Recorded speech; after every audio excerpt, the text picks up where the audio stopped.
You're listening to the Corbett Report.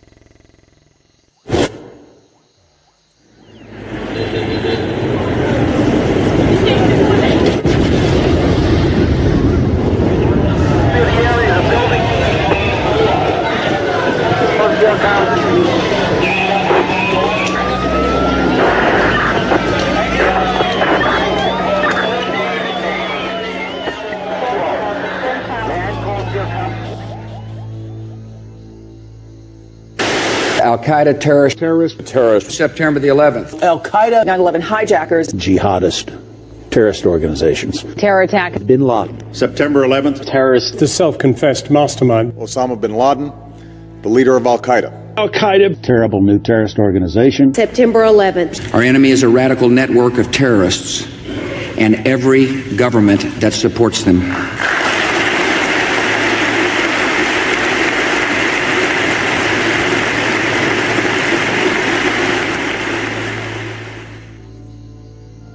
Forget for one moment everything you've been told about September 11th, 2001. Instead, let's ask ourselves one question. What was 9/11? A terrorist atrocity?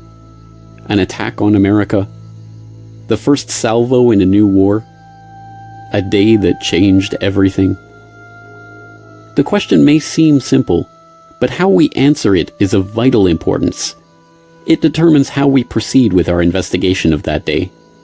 And once you strip away the emotional rhetoric and the fear-inducing imagery, we're left with the simple truth.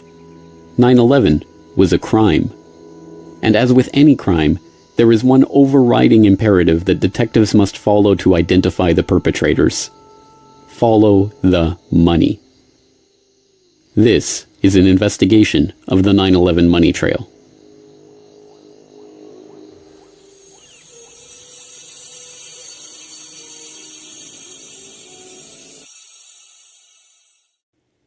In 1998, the Port Authority of New York and New Jersey agreed to privatize the World Trade Center, the complex of office towers in Lower Manhattan that they had owned and operated since their construction in 1973. In April 2001, an agreement was reached with a consortium of investors led by Silverstein Properties, and on July 24, 2001, Larry Silverstein, who already owned World Trade Center Building 7, signed a 99-year lease for the Twin Towers and Buildings 4 and 5.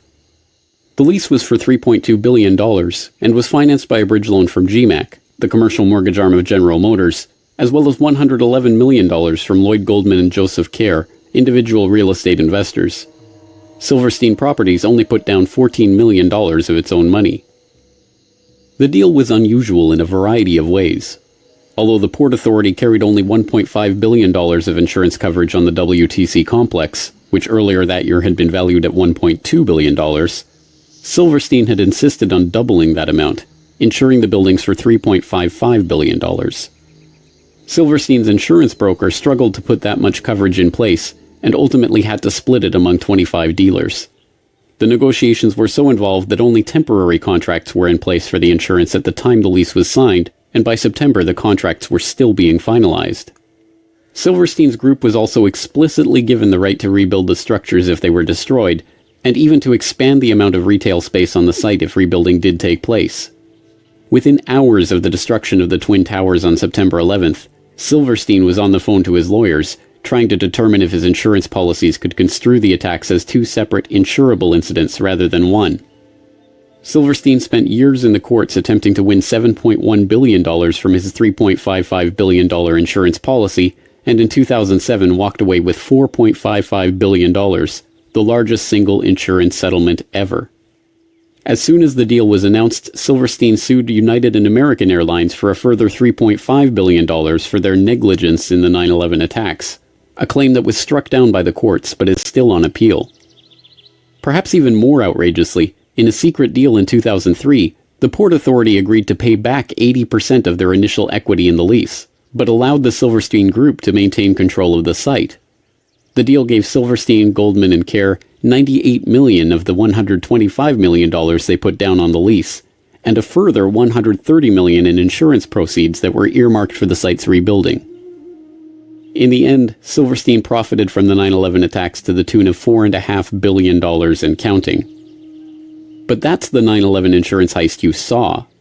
There was a much deeper, more complex, and well-hidden heist that was taking place behind closed doors on September 11th, 2001, deep in the heart of the World Trade Center itself.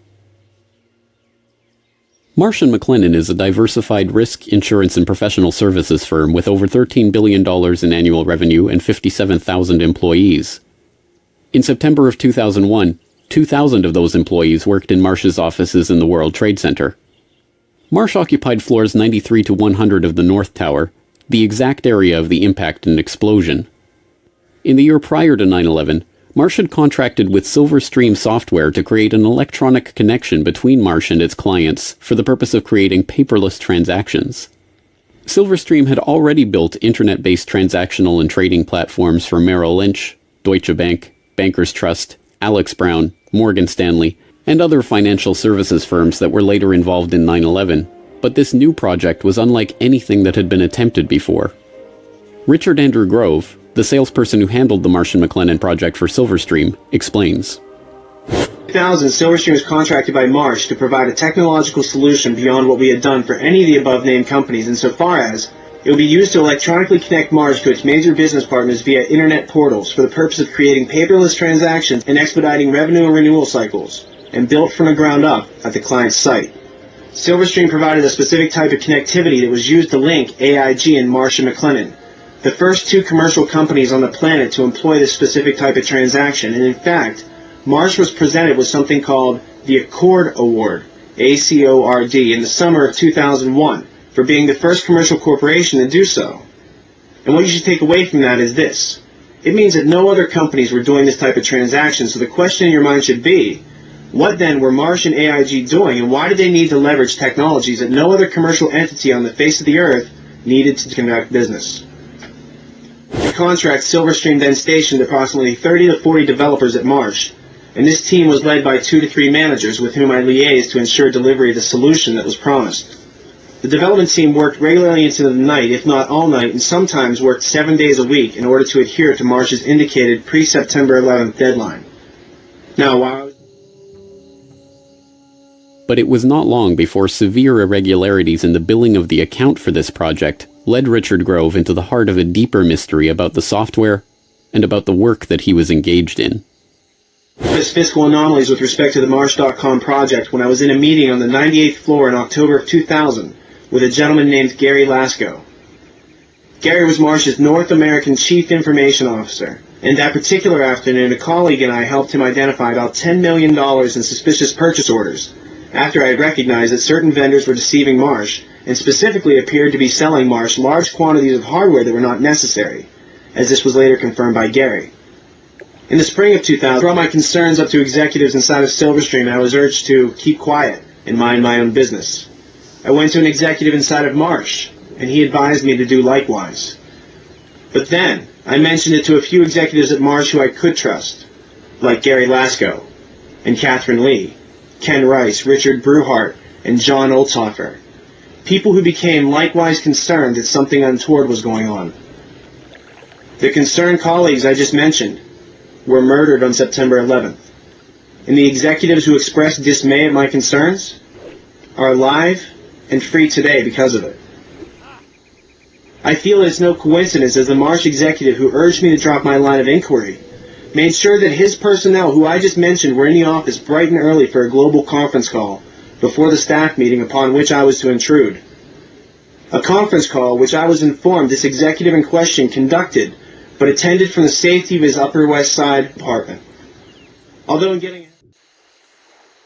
The global conference call with Marsh's IT staff on the morning of 9/11, a meeting that included the staff who were investigating the suspicious billing on the Silverstream deal, was confirmed in a 2006 interview with Marsh's then Chief Information Officer, Ellen Clark.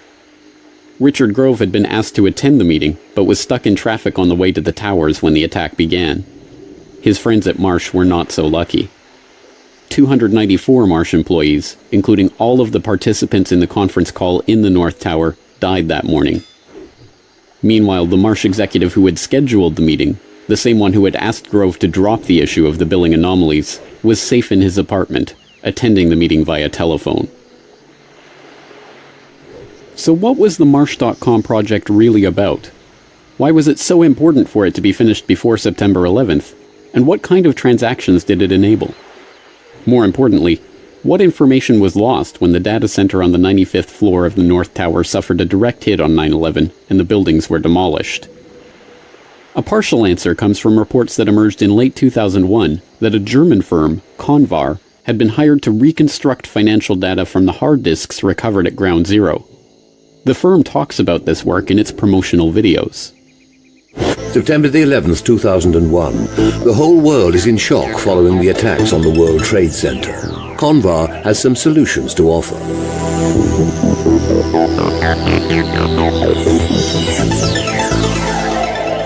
Data stored on countless hard drives retrieved from the collapsed towers was believed to have been lost, but Convar specialists can render irreplaceable information readable again at Europe's only high-security data recovery center.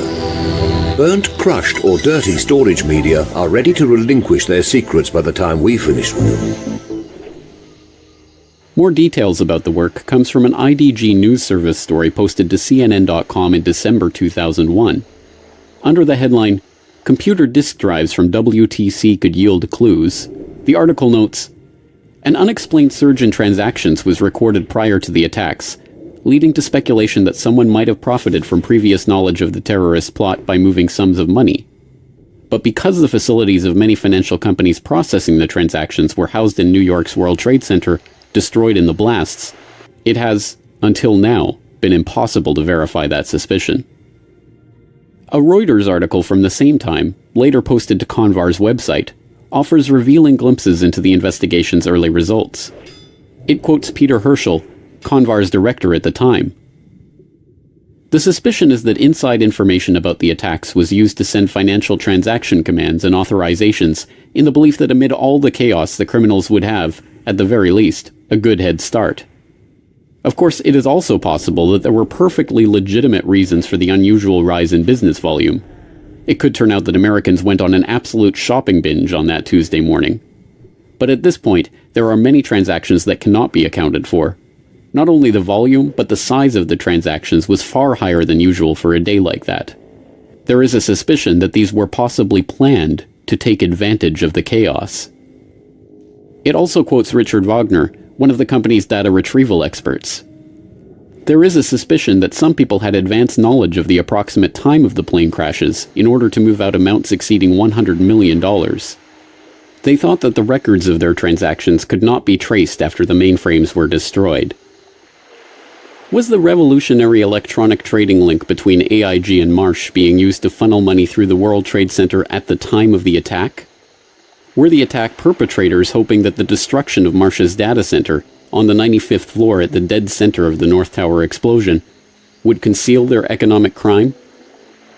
One piece of corroborating evidence for the idea comes from author and researcher Michael Rupert, who reported in 2004 that immediately before the attacks began, computer systems in Deutsche Bank, one of Silverstream's other E-Link clients, had been taken over from an external location that no one in the office could identify.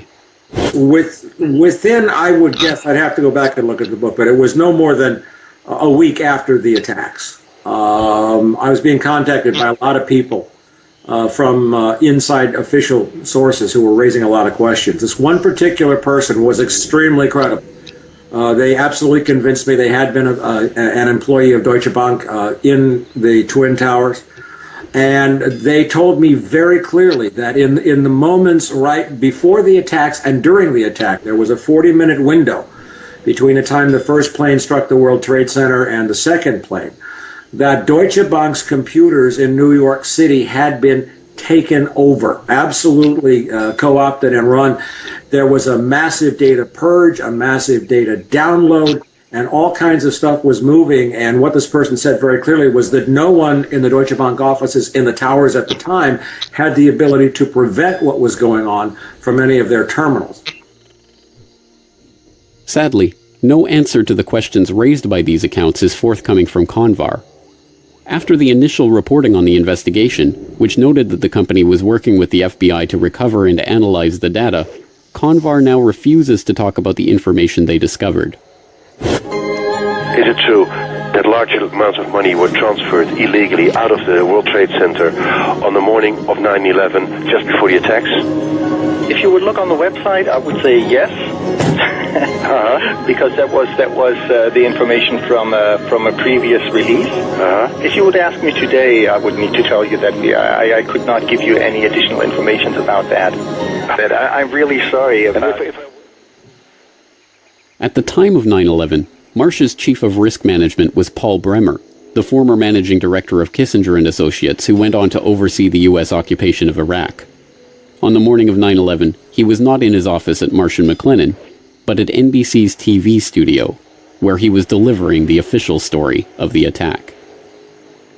It's Paul Bremer. I want to make sure I'm getting your name right, because I'm just meeting you just at this moment. You're a terrorism expert. Counterterrorism, I hope. And can talk to us a little bit about who could.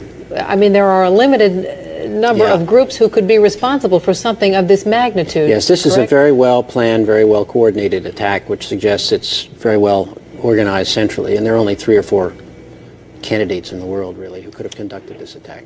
Bin Laden comes to mind right away, Mr. Bremer. Indeed, he certainly does. Bin Laden was involved in the first attack on the World Trade Center, which had as its intention doing exactly what happened here, which was to collapse both towers.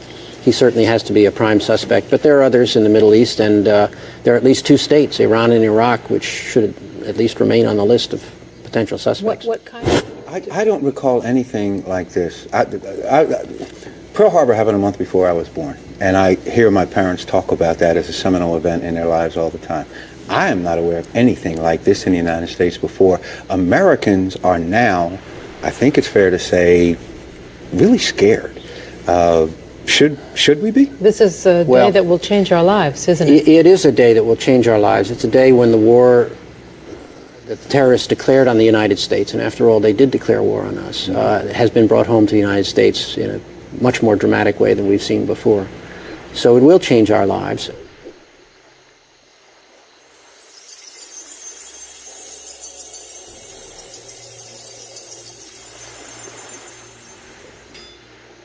On September 12, 2001, before the dust had even settled on Ground Zero, the Securities and Exchange Commission opened an investigation into a chilling proposition: that an unknown group of traders with advanced knowledge of the 9/11 plot had made millions betting against the companies involved in the attacks.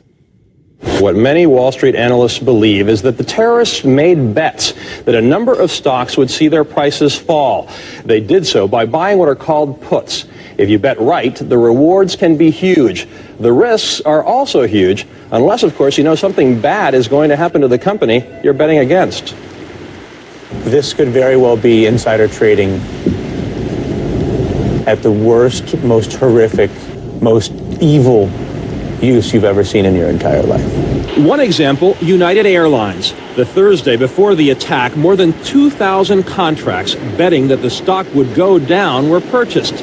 90 times more in one day than in 3 weeks. When the markets reopened, United's stock dropped. The price of the contracts soared, and someone may have made a lot of money fast.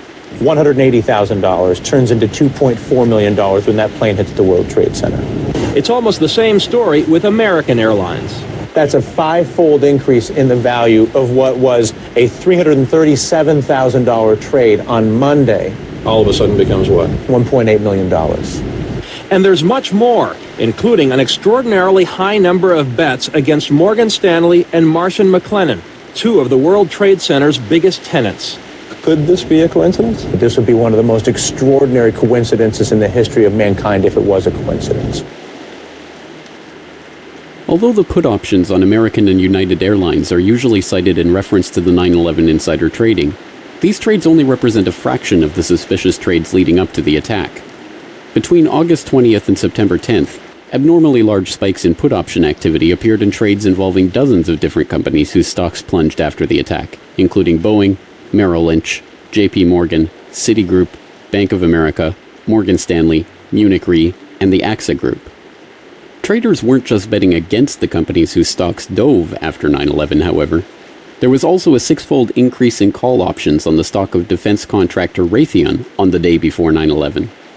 The options allowed the traders to buy Raytheon stock at $25, within a week of the attack, as the American military began deploying the Raytheon-supplied Tomahawk missiles they would eventually use in the invasion of Afghanistan, the company's share price had shot up 37% to over $34. The SEC weren't the only ones interested in this particular 9/11 money trail either. Investigations into potential insider trading before the attacks were opened by authorities around the globe, from Belgium to France to Germany to Switzerland to Japan. It wasn't long before this global financial manhunt started yielding clues on the trail of the terror traders. On September 17th, Italian Foreign Minister Antonio Martino, addressing Italian Consob's own investigation into potential 9/11 trading, said, "I think there are terrorist states and organizations behind speculation on the international markets." By September 24th, the Belgian finance minister was confident enough to publicly announce Belgium's strong suspicions that British markets may have been used for transactions. The president of Germany's central bank was the most adamant. "What we found makes us sure that people connected to the terrorists must have been trying to profit from this tragedy." These foreign leaders were not alone in their conviction that insider trading had taken place.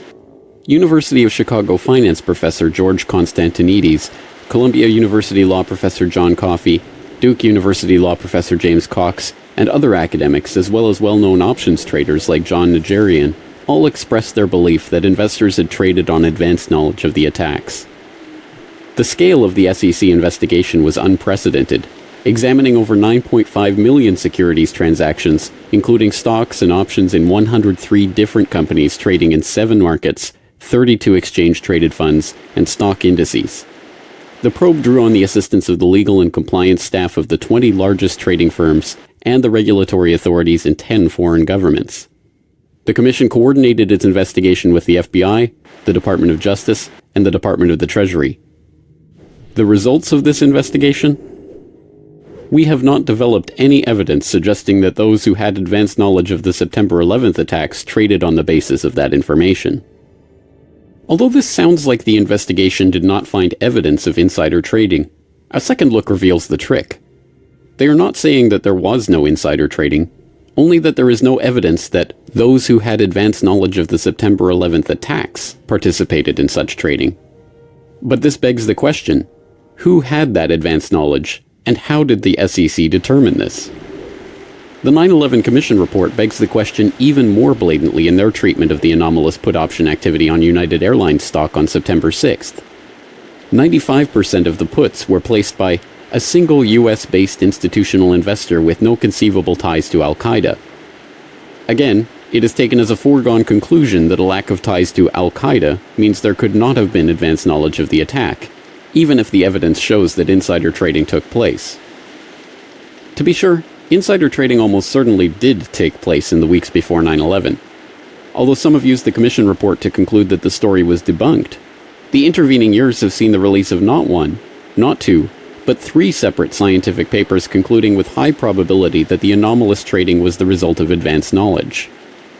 In Unusual Option Market Activity in the Terrorist Attacks of September 11, 2001, University of Chicago professor Alan Podeshman concluded, "Examination of the option trading leading up to September 11th reveals that there was an unusually high level of put buying.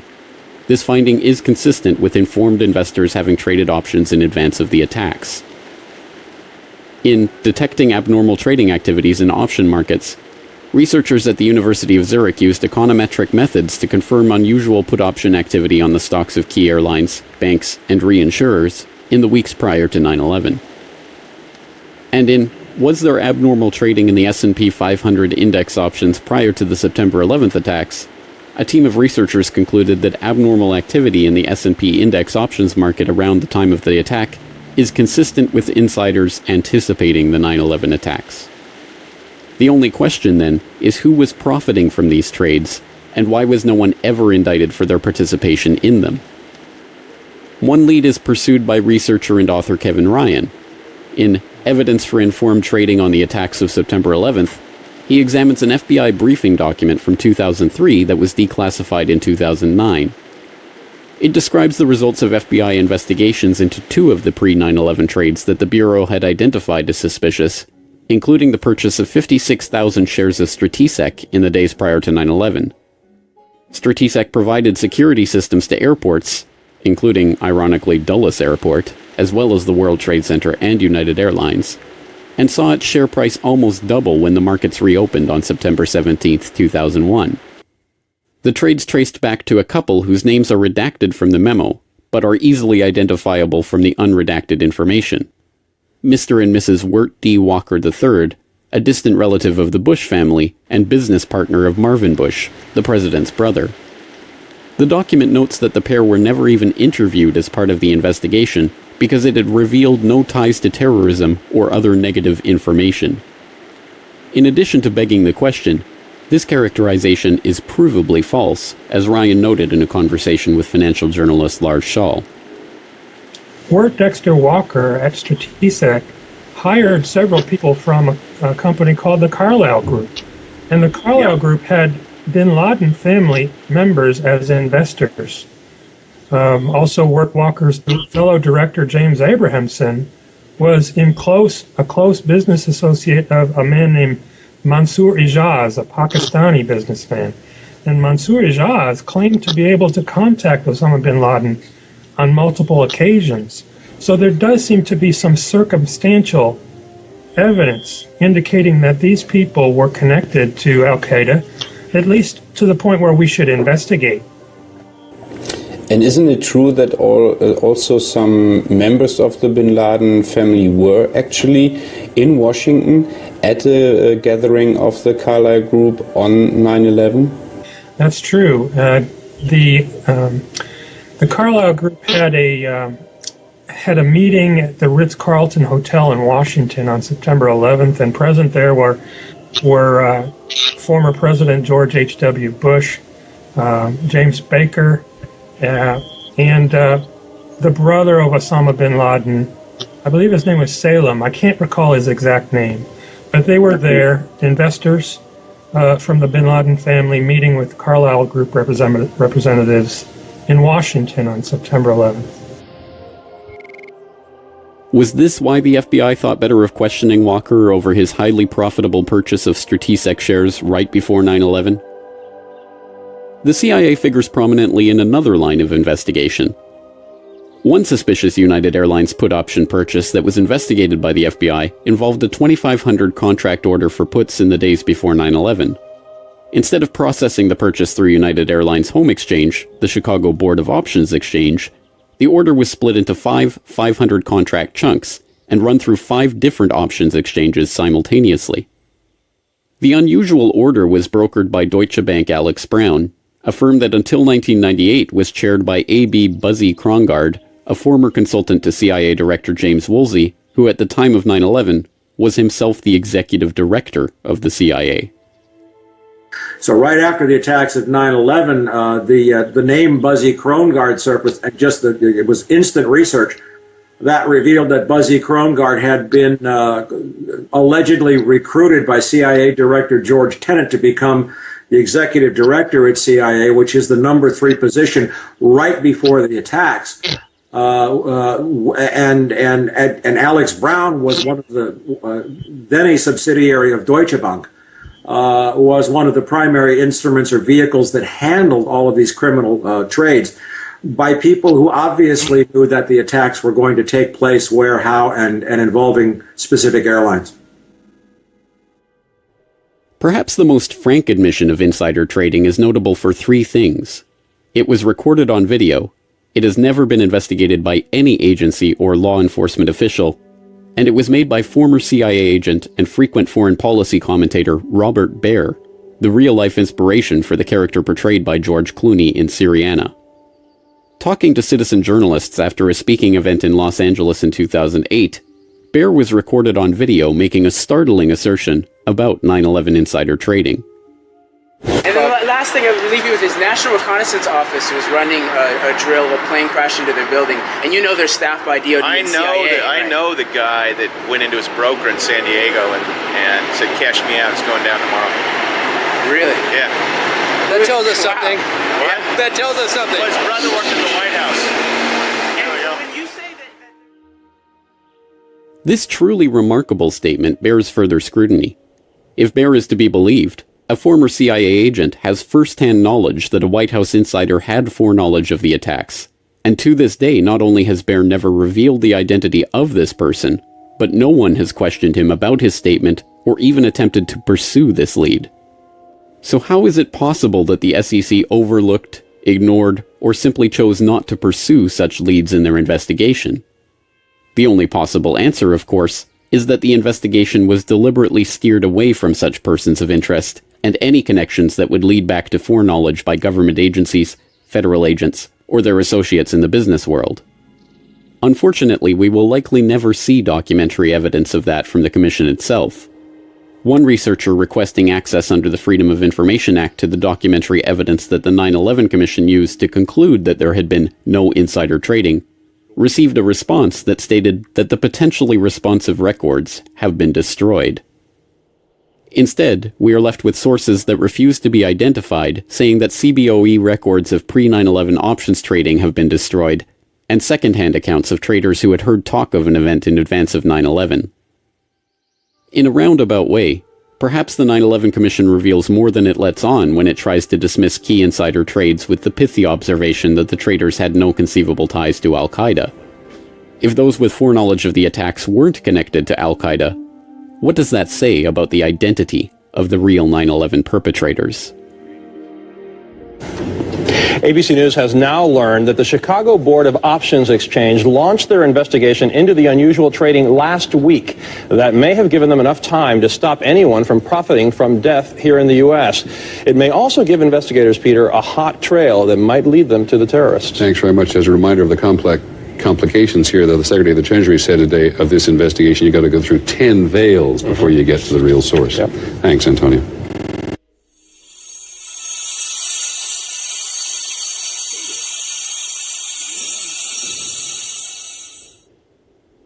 P-Tech was a Quincy, Massachusetts-based company specializing in enterprise architecture software, a type of powerful computer modeling program that allows large-scale organizations to map their systems and employees and to monitor them in real time. The person running this software has a god's-eye view of processes, personnel, and transactions, and even the ability to use this data to foresee problems before they happen and to intervene to stop them from happening. As a senior consultant working on risk management for JP Morgan at the time of 9/11, Indira Singh was looking for exactly this type of software to implement the bank's next-generation risk blueprint. In her search for the ultimate risk management software, P-Tech's name was floated as the best candidate for the task. I had a good life. I did risk at JP Morgan Chase. Just to take a break from all the heavy stuff, what I do was to devise a way to monitor everything going on in a very large company to stop big problems from happening. There's that little cloud there and my very bizarre picture of how I think about this problem. I am a person who was merging two disciplines, risk management and something called enterprise architecture, which is fairly esoteric, but at the end of the day, we seek to prevent large problems from happening anywhere in a large global enterprise. At JP Morgan, I was working on the next generation risk blueprint, which is all about how to prevent these things from happening. Bad business practice such as money laundering, road trading, and massive computer failures, anything you could imagine would go wrong. I had a lot of leeway consulting as a senior risk architect to think out of the box and actually get my ideas implemented. I was funded out of a strategic fund. I reported to the directors, and I was pretty happy. JP Morgan thought very highly of me, and they were thinking of funding, in conjunction with my project in DC, the next generation risk software. What I needed to do what I did was a really smart piece of software. Really, really smart. Its job would be to think about all the information, and this is where you may connect a dot. The job of this software would be to think about all the information that represented what was going on in the enterprise at any given time as bank business was being transacted worldwide. For example, it would be a surveillance software that would look for trading patterns that indicated someone was up to no good, and then do something about it. Send a message somewhere, send the transaction information somewhere, perhaps shut their system down, perhaps shut another system down, perhaps start something else up elsewhere. This kind of capability is very, very essential in today's world. However, this kind of software is not found in Microsoft or not even in IBM. A small group of very esoteric software companies make this kind of enterprise software, and it is very pricey. So you can't afford to pick wrong. And I asked all my colleagues who are industry gurus what would they recommend for this. My buddies recommended PTEC. Indeed, it's not difficult to see why PTEC came so highly recommended. Given the nature of this sensitive risk management work, only a company with experience delivering software to large-scale organizations with secrets to protect would fit the bill, and in this regard PTEC did not disappoint. Their client roster included a veritable who's who of top-level corporate and governmental clients: the FBI, the IRS, NATO, the Air Force, the Naval Air Command, the Departments of Energy and Education, the Postal Service, the U.S. House of Representatives, the Department of Defense, the Secret Service, even the White House. From the inner sanctum of the White House to the headquarters of the FBI, from the basement of the FAA to the boardroom of IBM, some of the best secured organizations in the world, running on some of the most protected servers housing the most sensitive data, welcomed PTEC into their midst. PTEC was given the keys to the cyber kingdom to build detailed pictures of these organizations, their weaknesses and vulnerabilities, and to show how these problems could be exploited by those of ill intent. But like all such systems, it could be exploited by those of ill intent for their own purposes, too. Given the nature of the information and secrets being kept by its clients, it should come as no surprise that many of PTEC's top investors and employees were men with backgrounds that should have been raising red flags at all levels of the government. And as it turns out, at least one of these men did raise red flags with a pair of diligent FBI field agents. In the late 1990s, Robert Wright and John Vincent, FBI special agents in the Chicago field office, were running an investigation into terrorist financing called vulgar betrayal. From the very start, the investigation was hampered by higher-ups. They were not even given access to the computer equipment needed to carry out their work.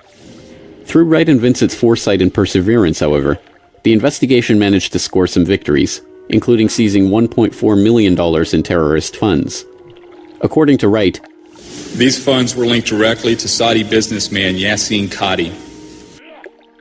Yassin al-Qadi is a multimillionaire businessman and philanthropist who, according to Business Associates, liked to boast of his relationship with former Vice President Dick Cheney. But in the late 1990s, he was sanctioned by the UN Security Council for his suspected links to al-Qaeda, and after 9/11 he was put on a terrorist watch list by the US Treasury for his suspected ties to terrorist financing. During the 1990s, as vulgar betrayal was being thwarted from opening a criminal investigation into his activities, the Qadi-backed investment firm Sarmony Limited became an angel investor to a software startup called PTEC, providing $5 million of the initial $20 million of capital that got PTEC off the ground.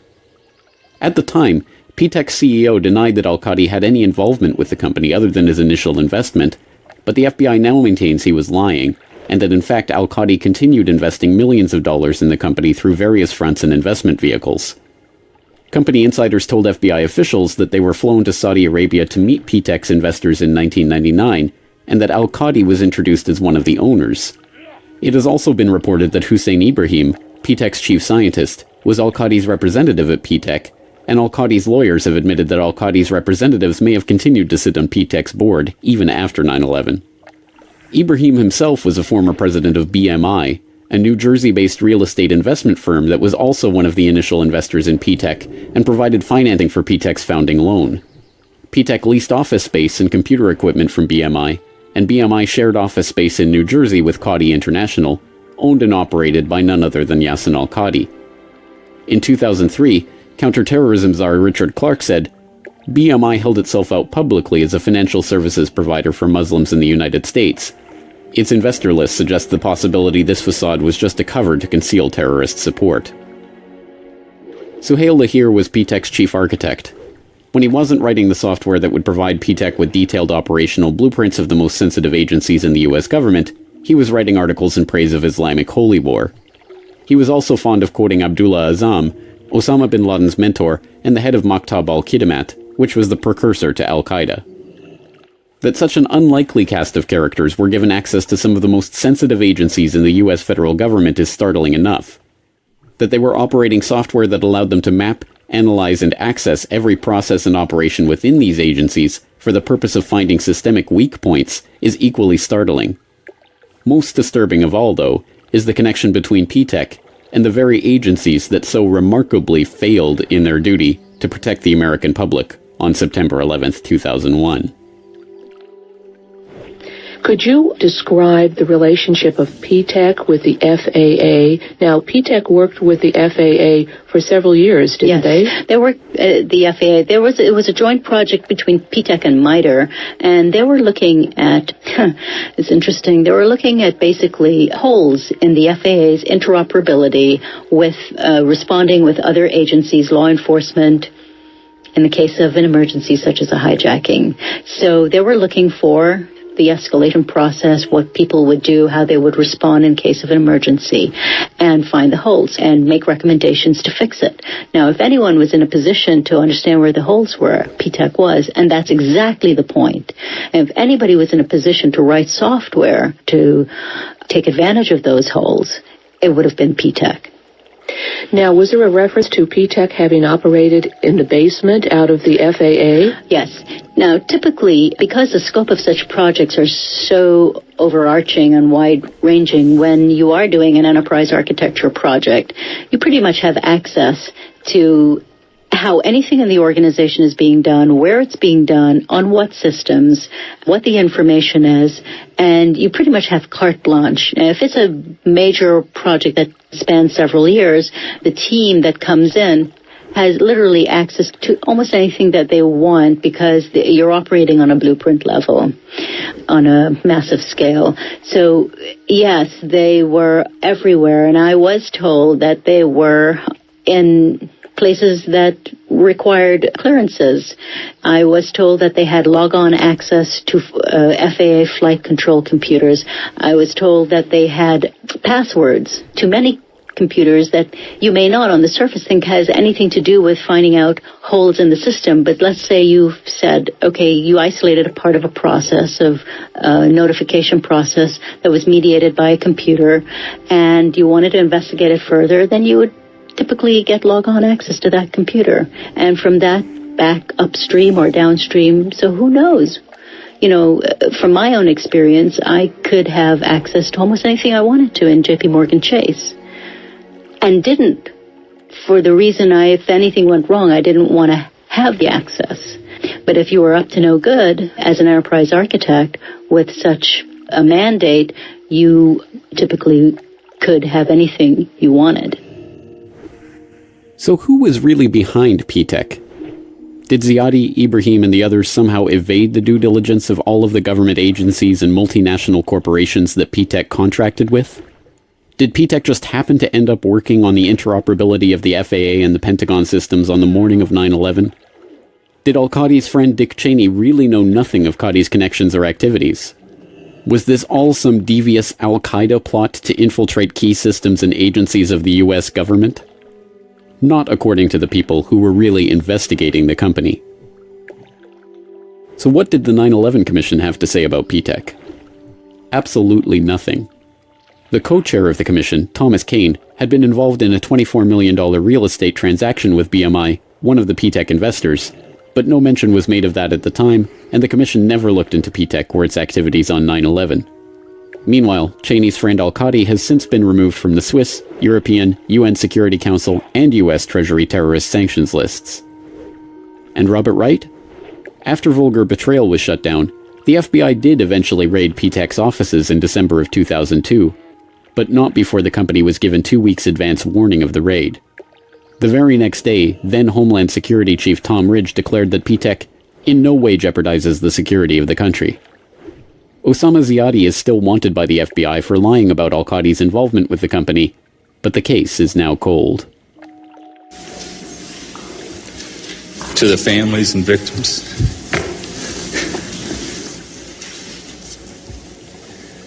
of September 11th, on behalf of John Vincent, Barry Carmody, and myself, we're sorry.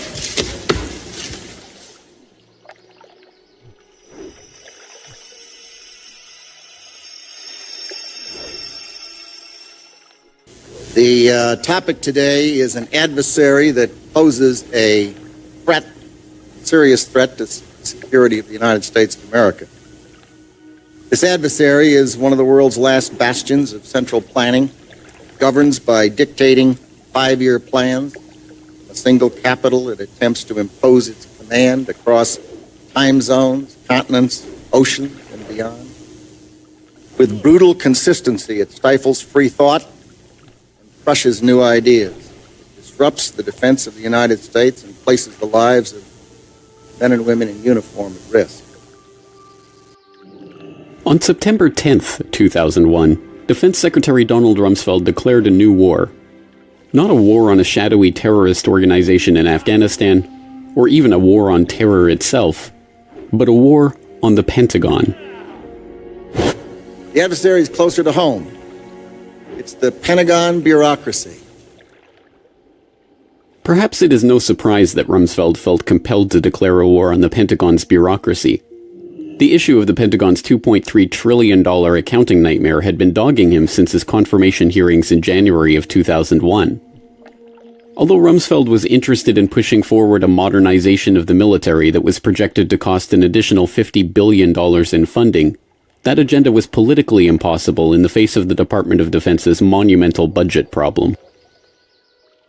How can we seriously consider a $50 billion increase in the defense budget when DOD's own auditors say the department cannot account for $2.3 trillion in transactions in 1 year alone? Now, my question to you is, Mr. Secretary, what do you plan to do about this? Decline the nomination.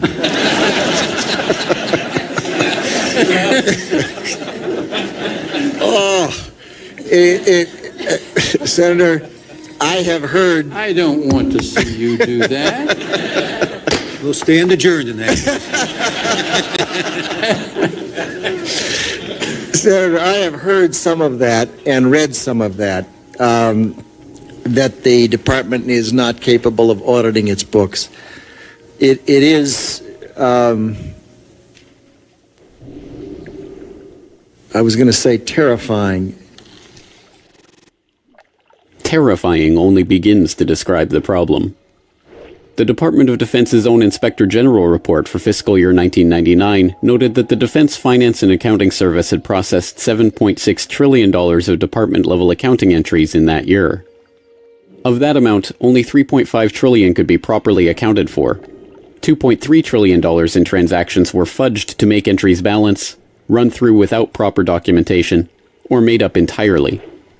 The Inspector General's office did not even examine the other $1.8 trillion in transactions because they did not have adequate time or staff to review them. In 2002, one DFAS accountant blew the whistle on the problem and the cover-up that was underway to stop investigators from finding out where the money went. According to some estimates, we cannot track $2.3 trillion in transactions. $2.3 trillion with a T. That's $8,000 for every man, woman, and child in America. To understand how the Pentagon can lose track of trillions, consider the case of one military accountant who tried to find out what happened to a mere $300 million. We know it's gone, but we don't know what they spent it on. Jim Minery, a former Marine turned whistleblower, is risking his job by speaking out for the first time about the millions he noticed were missing from one defense agency's balance sheets.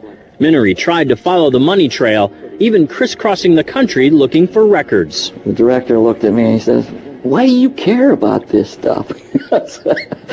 It took me aback, My supervisor asked me why I care about doing a good job. He was reassigned and says officials then covered up the problem by just writing it off. As controller of the Pentagon from 2001 to 2004, Dov Zakheim was the man tasked with solving this problem. There are all kinds of long-standing rules and regulations about what you can do and what you can't do. I know Dr. Zakheim's been trying to hire CPAs because the financial systems of the department are so snarled up that we can't account for some $2.6 trillion in transactions that exist, if that's believable.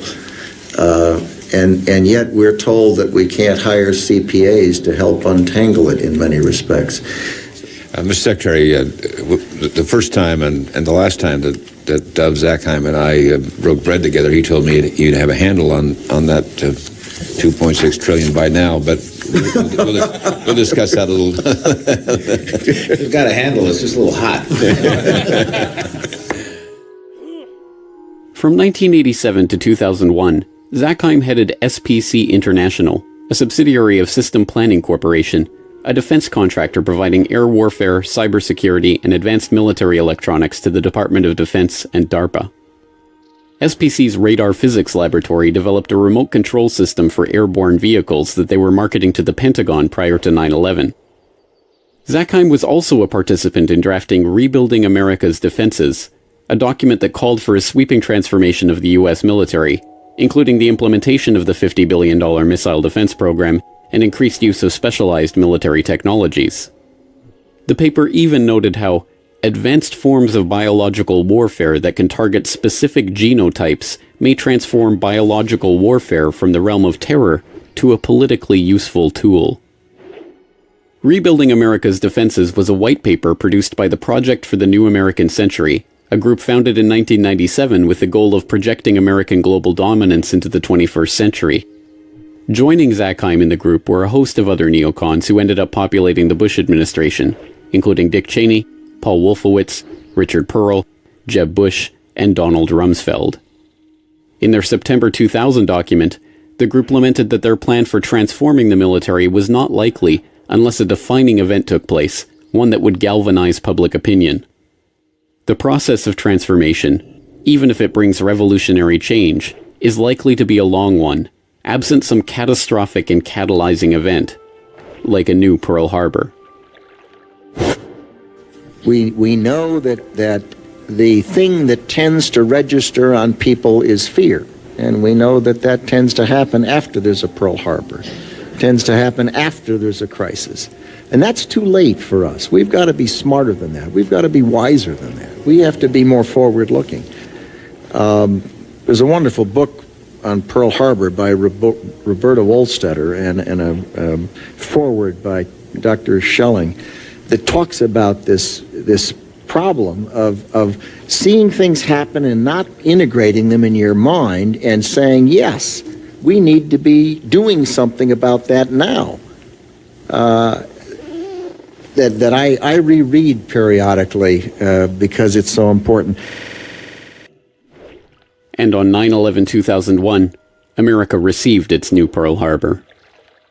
The attack on the Pentagon struck Wedge 1 on the west side of the building. An office of the U.S. Army called Resource Services Washington had just moved back into Wedge 1 after renovations had taken place there. The office was staffed with 45 accountants, bookkeepers, and budget analysts. 34 of them were killed in the attack. A 2002 follow-up report from the DoD Inspector General on the missing trillions noted that a further $1.1 trillion in made-up accounting entries were processed by the Pentagon in fiscal year 2000, but they did not even attempt to quantify the missing funds for 2001. The Secretary of the Army, Thomas White, later explained they were unable to produce a financial report for 2001 at all, due to the loss of financial management personnel sustained during the September 11th terrorist attack. Before becoming Secretary of the Army, Thomas White was a senior executive at Enron. Enron was one of the largest energy companies in the world, posting a $111 billion profit in 2000, before being exposed as an elaborate corporate accounting fraud in 2001. The SEC, which investigated the Enron scandal, occupied the 11th to 13th floors in World Trade Center Building 7, and their offices were destroyed on 9/11, destroying 3,000 to 4,000 documents on active investigations in the process. Perhaps unsurprisingly, Rumsfeld's war on the Pentagon's bureaucracy did not yield the results he promised. By 2013, the unaccountable money in the Pentagon's coffers had reached $8.5 trillion. The latest scandal to hit Washington comes from a report revealing the Pentagon misplaced $8.5 trillion. Military leaders have also been found ordering subordinates to doctor books to hide the missing money. This is the conclusion of a special report by Reuters. One former Pentagon employee, Linda Woodford, said she spent 15 years there falsifying financial records. Woodford had a job checking Navy accounting records against figures supplied by the Treasury Department. She said money was missing from the report every month. And national security expert Steve Miles is here with me to help us crunch these numbers. $8.5 trillion unaccounted for? It's a lot of money. This is the kind of thing that you would think would bring Capitol Hill to a screeching halt. There'd be hearings kind of almost daily. You'd have various committees looking into it. None of that. It just leads to massive waste, and there can be all sorts of fraud that you don't know about. Just one example, when the Inspector General looked at Iraq, which was, a lot of money, but in the grand scheme, just a portion of the money the U.S. spends. What they found was about $50 billion of the money the U.S. spent there was wasted, and about $6 billion was completely lost. They had no idea where it went. It was completely unaccounted for. But put that in perspective, that's about this amount of money that other countries would spend on their defense in a year total. And that's just the loose pocket change that we lost in the couch. One thing I found very interesting in this report is that the Pentagon apparently uses a standard operating procedure to enter false numbers or so-called plugs to cover lost or missing information in their accounting in order to submit a balanced budget to the Treasury. So they can write in everything. That's probably the most shocking part of this, is that they get to the end of the day and they say, oh, there's money missing. What do we do? Well, we'll just put a number in there that says it's there and we'll sort it out later. Again, this is the type of operating practice that if you did it in your own business, if you tried to do it with your own taxes for the government, they'd haul you off to jail. But then, given that the trillions have never been accounted for, and given that American defense spending soared to record levels after the attack, perhaps Rumsfeld's war on the Pentagon, the one he announced on September 10th, was successful after all. And perhaps September 11th was the key battle in that war. Some might ask, how in the world could the Secretary of Defense attack the Pentagon in front of its people? To them I reply, I have no desire to attack the Pentagon. I want to liberate it.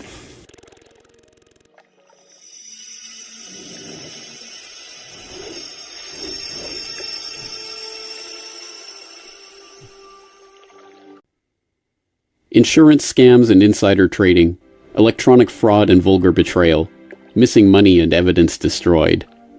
There are at least 8.5 trillion reasons to investigate the money trail of 9/11. Curious, then, that the US government's final word on the attacks, the 9/11 Commission report, concluded that the money trail was not worthy of investigation at all. In Chapter 5 of the report, the Commission noted, "To date, the US government has not been able to determine the origin of the money used for the 9/11 attacks. Ultimately, the question is of little practical significance." 9/11 was a crime, and as every detective knows, the first rule of criminal investigation is to follow the money. So why did the 9/11 Commission specifically reject this rule? The answers to 9/11 are not going to come from the suspects of the crime. Instead, it's up to investigators to continue to unearth the true evidence on the 9/11 money trail. Follow the money.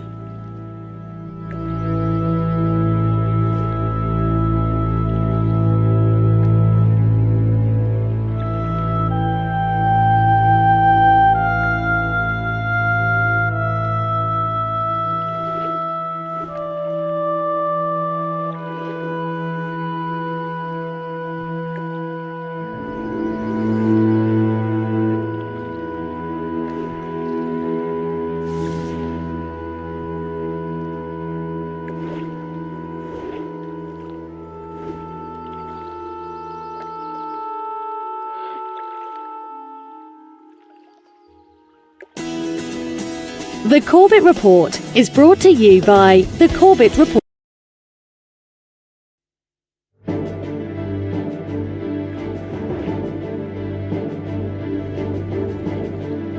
As the world begins to digest the implications of intellectual property for online censorship, another IP issue threatens an even more fundamental part of our daily lives: our food supply.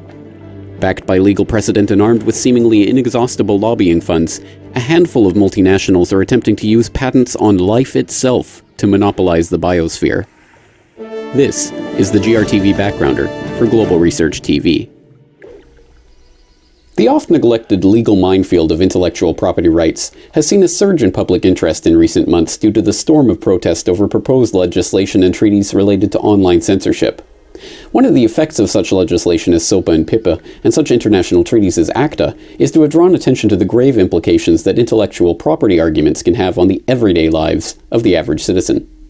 As important as the protection of online freedoms is, however, an even more fundamental part of our lives has come under the purview of the multinational corporations that are seeking to patent the world around us for their own gain.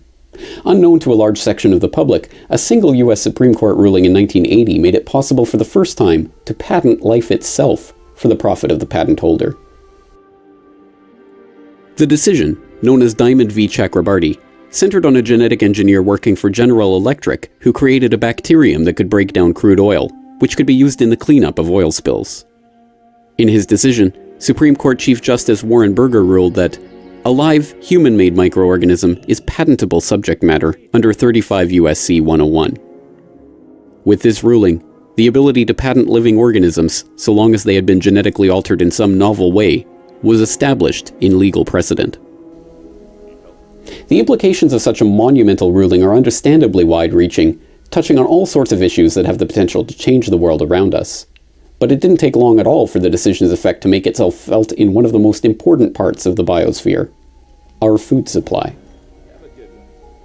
In the years following the Diamond v. Chakrabarty decision, an entire industry rose up around the idea that these new patent protections could foster the economic incentive for major corporations to develop a new class of genetically engineered foods to help increase crop yields and reduce world hunger. The first commercially available genetically modified food, Calgene's Flavor Savor tomato, was approved for human consumption by the Food and Drug Administration in the US in 1992 and was on the market in 1994. Since then, adoption of GM foods has proceeded swiftly, especially in the US, where the vast majority of soybeans, corn, and cotton have been genetically altered. By 1997, the problems inherent in the patenting of these GM crops had already begun to surface in Saskatchewan, Canada. It was in the sleepy town of Bruno that a canola farmer, Percy Schmeiser, found that a variety of GM canola known as Roundup Ready had infected his fields, mixing with his non-GM crop. Amazingly, Monsanto, the agrochemical company that owned the Roundup Ready patent, sued Schmeiser for infringing their patent. After a years-long legal battle against the multinational that threatened to bankrupt his small farming operation, Schmeiser finally won an out-of-court settlement with Monsanto that saw the company agree to pay for the cleanup costs associated with the contamination of his field. In India, tens of thousands of farmers per year have committed suicide in an epidemic labeled the GM genocide. Sold a story of magic seeds that would produce immense yields, farmers around the country were driven into ruinous debt by a combination of high-priced seeds, high-priced pesticides, and crop failure. Worst of all, the GM seeds had been engineered with so-called Terminator technology, meaning that seeds from one harvest could not be replanted the following year. Instead, farmers were forced to buy seeds at the same exorbitant prices from the biotech giants every year, ensuring a debt spiral that was impossible to escape. As a result, hundreds of thousands of farmers have committed suicide in the Indian countryside since the introduction of GM crops in 1997. As philosopher, quantum physicist, and activist Vandana Shiva has detailed at great length, the effect of the invocation of intellectual property in enabling the monopolization of the world's most fundamental resources was not accidental or contingent. On the contrary, this is something that has been self-consciously designed by the heads of the very corporations who now seek to reap the benefit of this monopolization. And the monumental nature of their achievement has been obscured behind bureaucratic institutions like the WTO and innocuous-sounding agreements like the Agreement on Trade-Related Aspects of Intellectual Property Rights. There used to be in the FAO at that time, the Food and Agriculture Organization of the United Nations, a term used called seed wars. The chemical industry that had moved into the seed sector had started to say it's not fair that farmers save seed.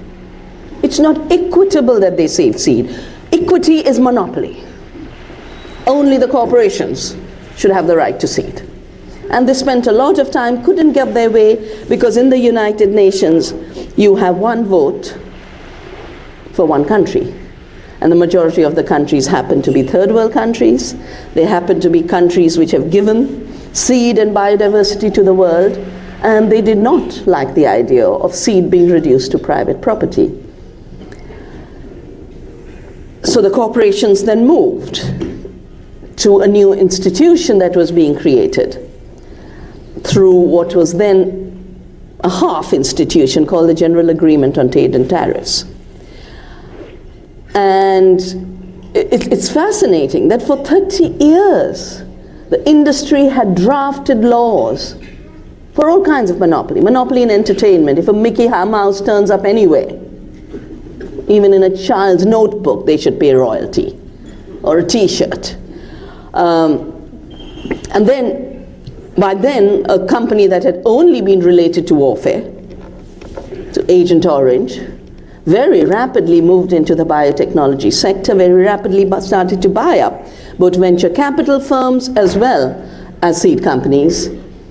And Monsanto emerged as the biggest seed monopoly in the world in the drafting of what is today called the Trade-Related Intellectual Property Rights Agreement. What a mouthful.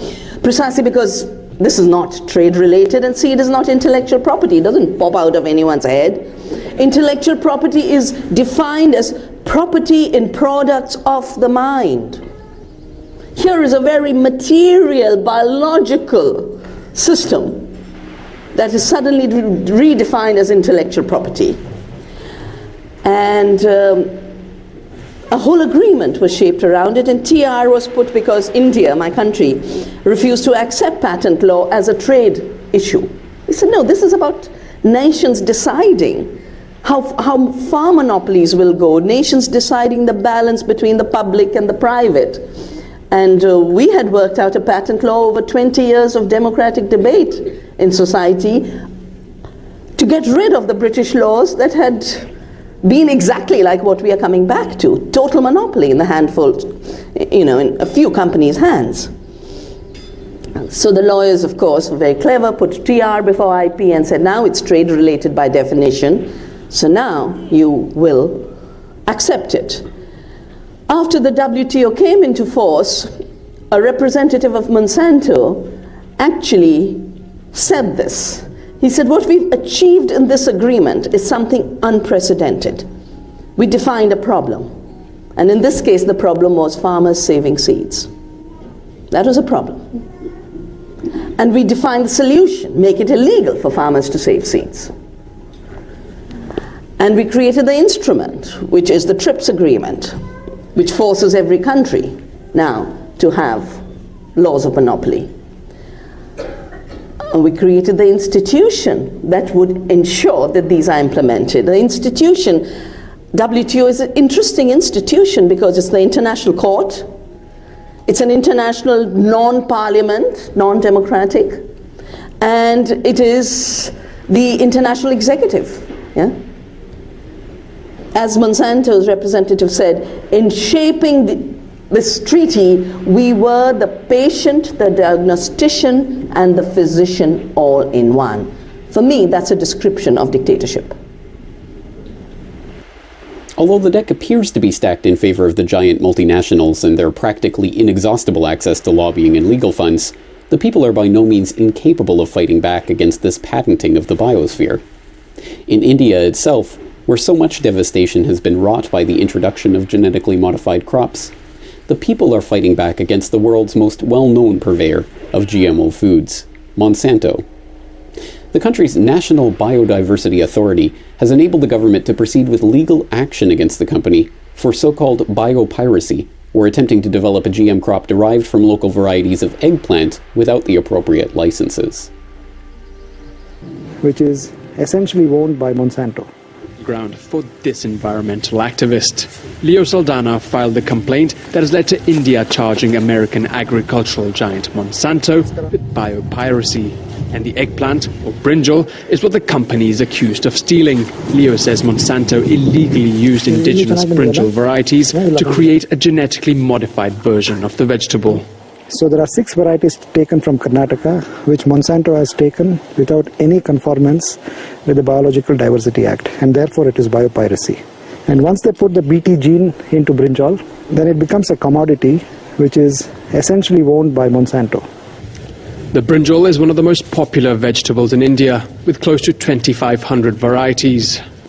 In 2010, Monsanto's partner companies nearly got approval to commercialize a GM variety called BT brinjal. The massive public protests forced the government to ban it indefinitely. Undeterred, Monsanto's continued testing other GM crops. 2 months ago, a hastily destroyed experimental field of GM maize was filmed by a local TV crew. Monsanto has been accused by Greenpeace of not informing the field's owner about the nature of the crop. We didn't really have an agreement. Monsanto just made me sign a form. What was written on the form? Nothing. There was just a date and the name of the company. Although resistance to the patenting of the world's food supply should be applauded in all its forms, what is needed is a fundamental transformation in our understanding of life itself, from a patentable organism to the common property of all of the people who have developed the seeds from which these novel GM crops are derived. This concept, known as open seeds, is being promoted by organizations around the globe, including Dr. Vandana Shiva's Navdanya organization.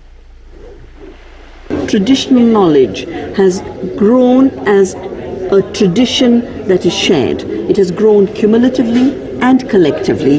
That is what makes it deeply distinctive.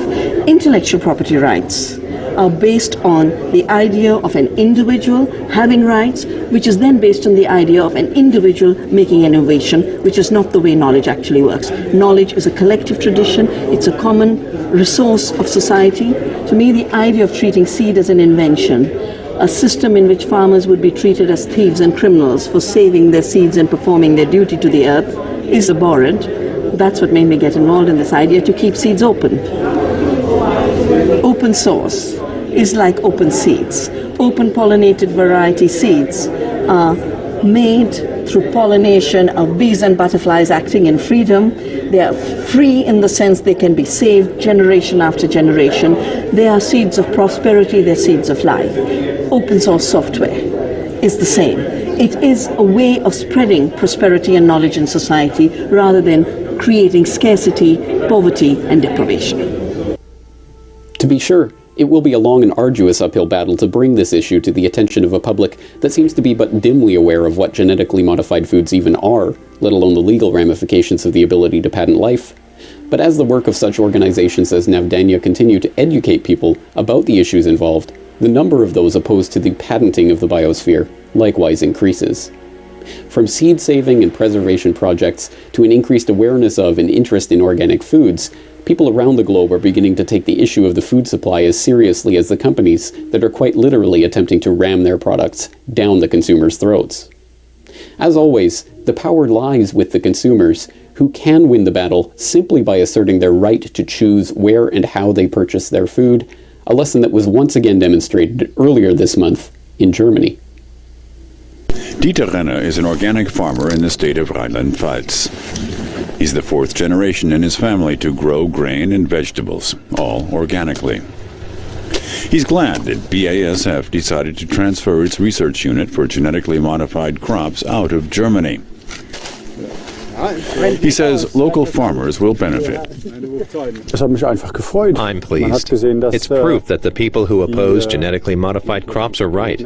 70% of Germans oppose genetic technology, so BASF made the right decision about leaving Germany. It's too bad they'll still be able to carry out their research in the US. This kind of research should be stopped. For more on this story and other breaking news and current events, please go to globalresearch.ca. For more research and analysis by James Corbett, please go to corbettreport.com.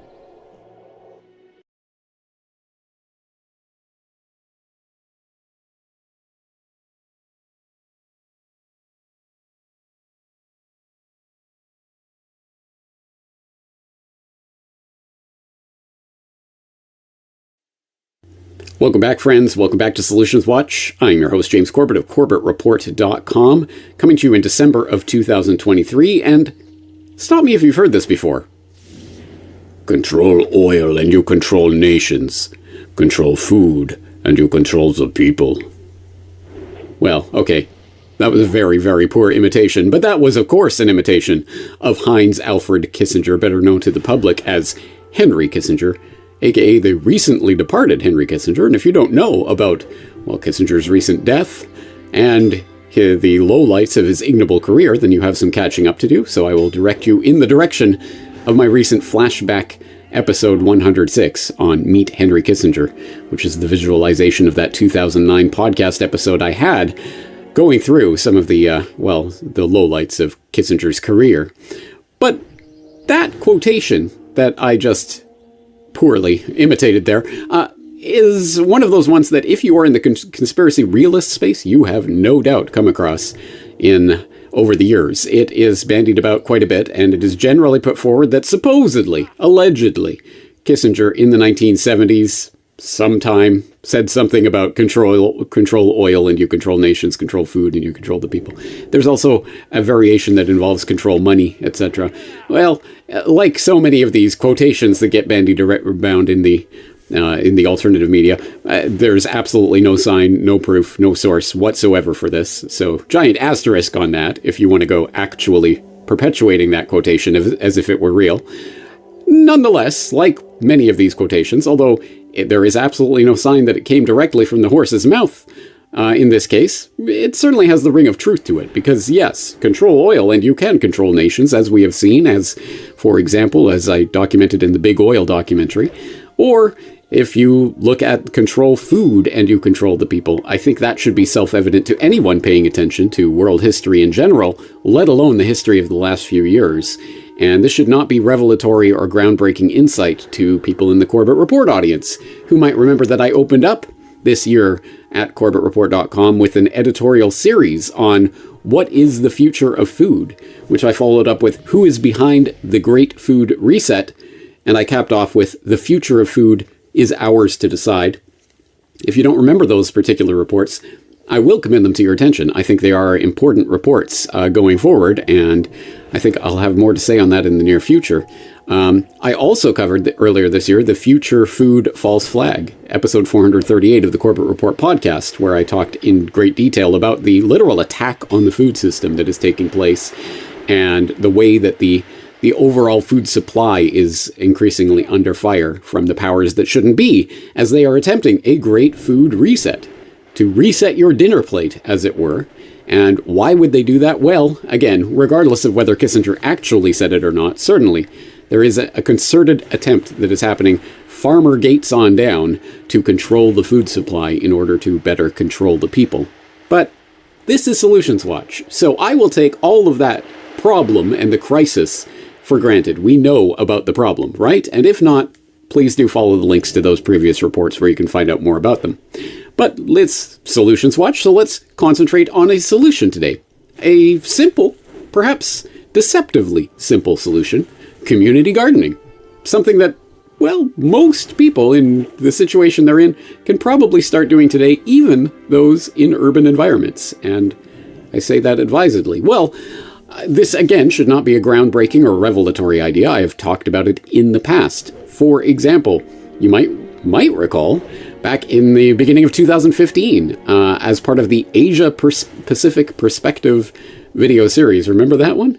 I talked to Brock West, now video editor extraordinaire Brock West, then Asia Pacific Perspective editor Brock West, about community gardening efforts that he was involved in at that time. So I'll put that flashback in the links if you're interested. I've also talked about the subject with regards to, for example, guerrilla gardening back in episode 299 of the Corbett Report podcast, where I looked at urban gardening, guerrilla gardening, activists creating food out of food deserts. There's a lot of information in that report. I also talked about community gardening in Good News This Week, the New World Next Week edition for November of 2021. The Thanksgiving edition, where James and Pilato and myself, we covered that concept of community gardening. So I have talked about this over the years, but it's not like you need the Corbett Report to tell you about community gardening. Everyone knows about this activity, right? Right? Well, maybe. But how often do we think about it? We know there is a food crisis on the way. We know that the powers that shouldn't be are trying to get you to eat the bugs and trying to get you to accept the bio-lab-produced gunk that will, oh my God, impossible meat. Yeah, I can't believe it's not meat. Well, you better believe it's not meat and that it's not going to be good for you. So we obviously need to start taking the food supply back into our own hands to the extent possible.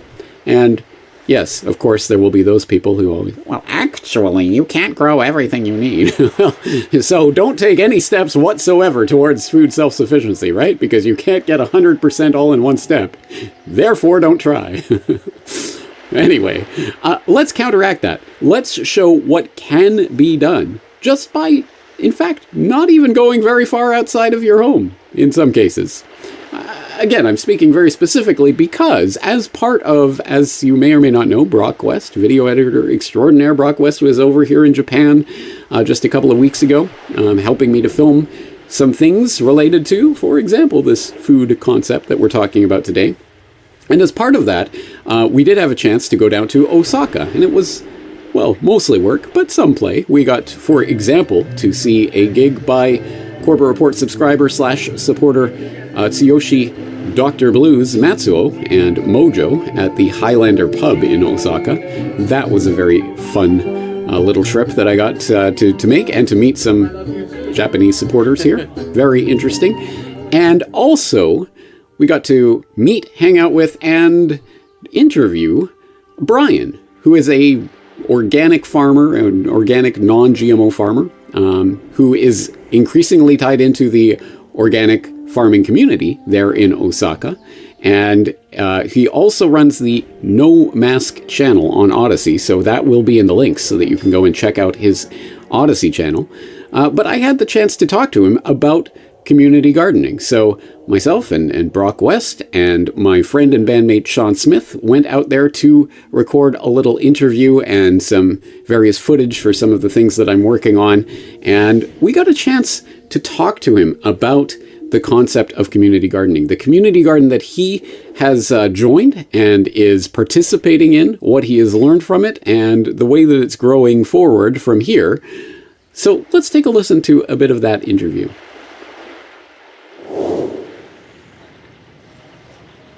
So tell us how you got started in doing this DIY gardening. How I got started? Toilet paper. What? Well, at the beginning of the pandemic, I remember standing in a line of about 100 people who were ready to snatch up all the toilet paper because they thought that there would be a shortage of paper and it was all going to the masks.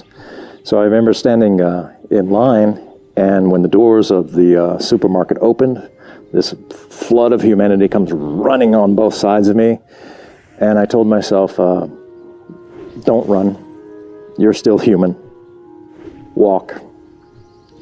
And I just thought after that experience, if they can, and I'm sure you know what I'm talking about, they, and I'm sure your viewers will understand, but if they can create that kind of fear over toilet paper, what kind of fear can they create over a food shortage, or even more importantly, a water shortage? So what was your position at that time with regards to your food security or insecurity? I probably was like every other common bloke. I just ate everything that came from the supermarket and expected to see the perfectly round and perfectly formed tomatoes and without any holes. And, I was just like your regular guy. And when that incident occurred at the supermarket and this field here opened up, I just had to jump on it and just started learning. Yeah. So tell us about where we are and what we're doing here. What is this? Well, this is a rental. All of these are rental spaces here in Ibaraki City, here in Osaka. And a lot of the spaces here are rented out by people who have been doing this for years and years and years. And I'm actually the youngest in this community. And I'm basically just, it's not only about growing my own food, but it's also about trying to understand like how our ancestors survived. I mean, our ancestors didn't go to the big box down the street and buy all of their agricultural needs. They had to use natural materials like I use here. I use bamboo and natural twine. And I kind of just want to understand how they did it. So it's kind of a test. It's kind of a test, kind of my own research, but also it's nice to have your own homegrown vegetables at home. Absolutely. So you've been doing this about 3 or 4 years? I've been in almost 3 years now. Okay, and I assume the people in the community help contribute their ideas? Daily. There isn't a day that goes by that somebody doesn't teach me one little point that, it's all part of the greater knowledge of growing your own. Did you know that this place existed before you started looking for it? Yes, actually, I lived up there. So you were looking down on it. I was looking down, and years ago I would look down and honestly, I mean, literally and figuratively, I'd look down at the people here and think, look at those people, slugging through the mud and all the dirt and the cow manure, and I just looked down on them. And now here I am. So this has been here for, as you say, as long as you've been here, right? Yeah. And people are teaching each other. For people who can't see at home, we are definitely in an urban environment with lots of houses. This is a residential area. Talk to the people at home who are thinking, I can't do that in my place. There's nothing like this. I need more space. Anybody can do this. You just need some good soil, which you can buy. You need good sun.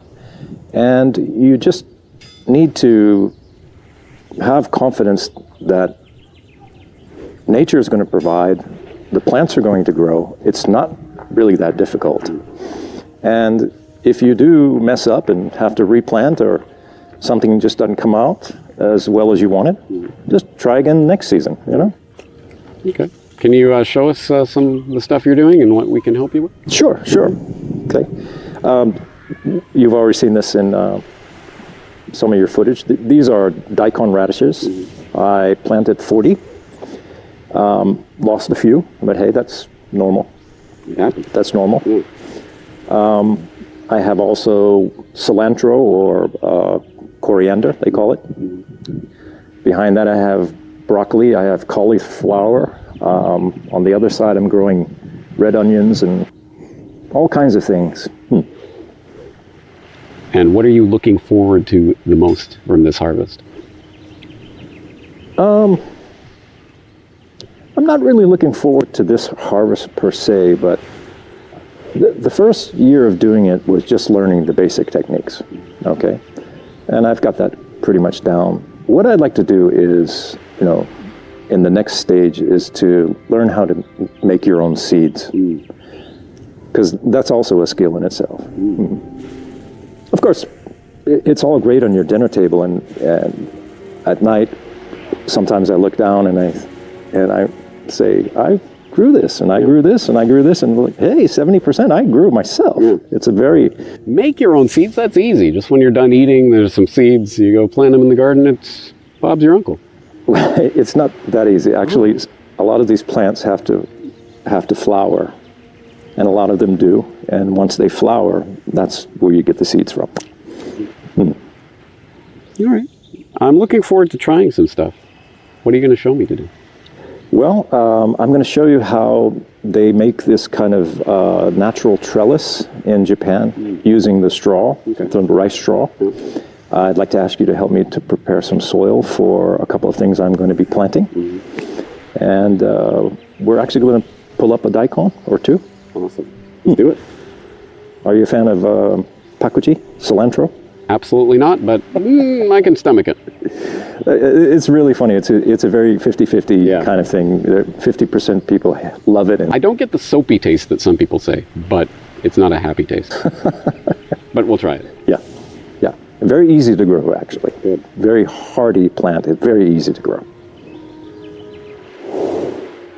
Now, once again, that is Brian, an organic, non-GMO farmer who is working in Osaka now and who is not only participating in that community garden, but also has contacts with the farming community and is really expanding his own knowledge as he propagates it forward to others, which is an important part of this learning experience that I think we'll highlight a bit later on. But essentially, yes, I went to go see that community garden, and he showed me around and got me even planting and pulling some daikon and other such activities. Not as much as we would have liked, but there's never enough time when you're out there filming a bunch of stuff. But it was quite the experience, and I look forward to seeing his garden again in the future. But I think there is quite a few lessons to take out of it. One is that the organic farming aspect of what Brian is talking about is not, although of course it is about organic heirloom seeds and or non-GMO products, produce being sowed in the fields. Of course, that is part of it. But it's also about working with the land, working with natural ingredients, natural products and materials, not working with cheap store-bought plastic Chinese slave-made goods to the trellises and other such things that are required for the gardening. No. These are, as Brian likes to talk about, any time there is an opportunity for something natural, organic, something real to be used in the gardening, he prefers that. And one interesting example actually came while we were filming. I did not have the proper boom arm for the microphone that we were using, and you can't see it in that interview because obviously it was being held off camera by Sean Smith, but the boom that we were using was actually just a bamboo pole that Brian had lying around in the garden, and we tied the microphone to the pole with some rope and it worked absolutely perfectly as a boom. You do not need store-bought manufactured products to do things that, well, presumably, assuming they had such problems back in older times, it would have been solved by something more like that. At any rate, we'll put it that way. And I think that's an important part of it. Another aspect, as I say, of what Brian is talking about here and what he stresses is the communal aspect, not just of the garden itself, but of the gardening, and more importantly, of the shared wisdom that is spread by people in the community garden to each other, learning your way forward, becoming a part of the community, and learning from others about, for example, the local farming practices or gardening practices that may not be familiar to you if you're not from that area, and that may have very specific, not just cultural tradition, but actual reasons for using. One of which Brian let me in on, was the practice of using momigara, rice husks, in these gardens. And there are a number of different uses. I'll throw in a link to a Japanese page if people can read Japanese or get it translated online, where there are a number of different ways to use momigara in the garden. But one that Brian learnt about and now employs in his own organic gardening involves using momigara as a form of pest control. Okay, James, there's a very interesting custom here in Japan. After the rice harvest, there's tons of this, what they call momigara. This is basically the rice husk. And if you notice, there's a lot of the rice husks scattered around these plants. And one reason for that, and this is very interesting, imagine you're a slug and you're crawling along here with that, slimy little body. And these things start sticking to you, one after the other. Very, very irritating experience for the slug, so they just basically move on. Once again, Brian, organic, non-GMO farmer of the No Mask channel, sharing some of the insights that he has learned about organic, non-chemical forms of pest control utilized in the Japanese garden. And as I say, there are many other uses for the momigara, the rice husks, as well, but that's one of them. And it's the type of thing that you learn when you join a local community garden and start learning from the other people there that you may not have known. You may have seen those rice husks spread around, but not quite. Why is that there? Well, that's why. And those are the types of things that we can learn from each other as we start growing in this abundant world that is around us. And that strikes me as one of the things that really draws me to this solution as a solution for Solutions Watch is that of all the solutions that I cover, this one in particular, the act of gardening, planting something in the earth and seeing it grow and sprout and become something else to give its abundance, which then provides even more seeds so that you could do that again in the future. As has been observed before, you can count the number of seeds in an apple, but you can't count the number of apples in a seed. That is a profound and remarkable truth. It truly is miraculous how abundant the earth is. And to a certain extent, I think we are engineered into a scarcity mindset that it's a fixed pie and it's a shrinking pie and we're all fighting each other for every scrap of square inch, and it's a dog-eat-dog world and we all got to hate each other, and the powers that be are oppressing us. The world itself is abundant. Things will grow if we plant them and tend to them. And that is a remarkable thing to keep in mind. I think there's a mentality that goes along with gardening, let alone the physical act of getting your hands dirty and working with the earth, that I think is good for the soul as well as good for the stomach. Anyway, well, to get all philosophical on you. But as usual, Solutions Watch is not a spectator sport. It is a participatory activity. So I'm particularly interested in hearing feedback from corporate reporters in the crowd about your own experience with community gardening, good or bad, or in between, as most things usually are, and your own experience of what is in your area, what isn't in your area, how you could contribute to that, what you plan to do in the future, maybe what you harvested this year. I think all of that is valuable feedback for people in the Corporate Report community to start learning from each other. And I know that there are Corporate Report members like Gavin Mounsey, who's recently appeared on Meteor Monarchy to talk about fermentation and other gardening tips. So hopefully people like that will be able to contribute their knowledge in the comment thread as well. So Corporate Report members are, as always, invited to log into corporatereport.com and leave your feedback there in the comments for today's episode of Solutions Watch. I think I'm going to leave this one here today, but why not? Let's watch James digging up a daikon, huh?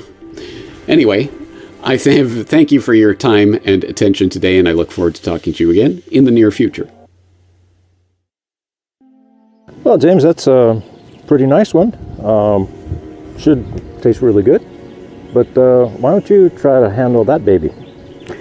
You say that with such glee that I'm beginning to dread this, but okay, let's give her a pull.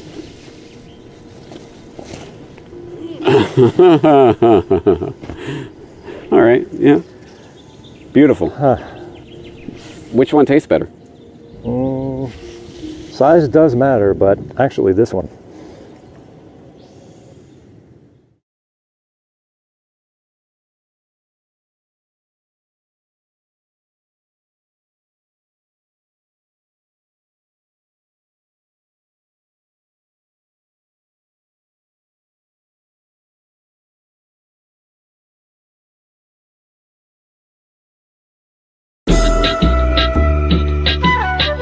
You're listening to The Corbett Report. CorbettReport.com. Welcome back, friends. Welcome back to The Corbett Report. I'm your host, James Corbett of CorbettReport.com, coming to you, as always, from the sunny climes of Western Japan, here in March of 2023, and you are tuned into episode 438 of the Corbett Report podcast, The Future Food False Flag. And I have quite a treat for you today. It is going to be a presentation that I recently made to a symposium that recently took place under the auspices of Children's Health Defense, specifically Meryl Nass of Children's Health Defense, who you'll know that I'm having my monthly conversations about the looming WHO pandemic treaty, the concept of One Health, and other health, environment, food-related issues.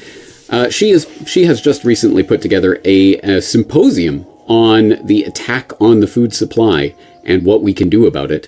It is called the Attack on Food Symposium.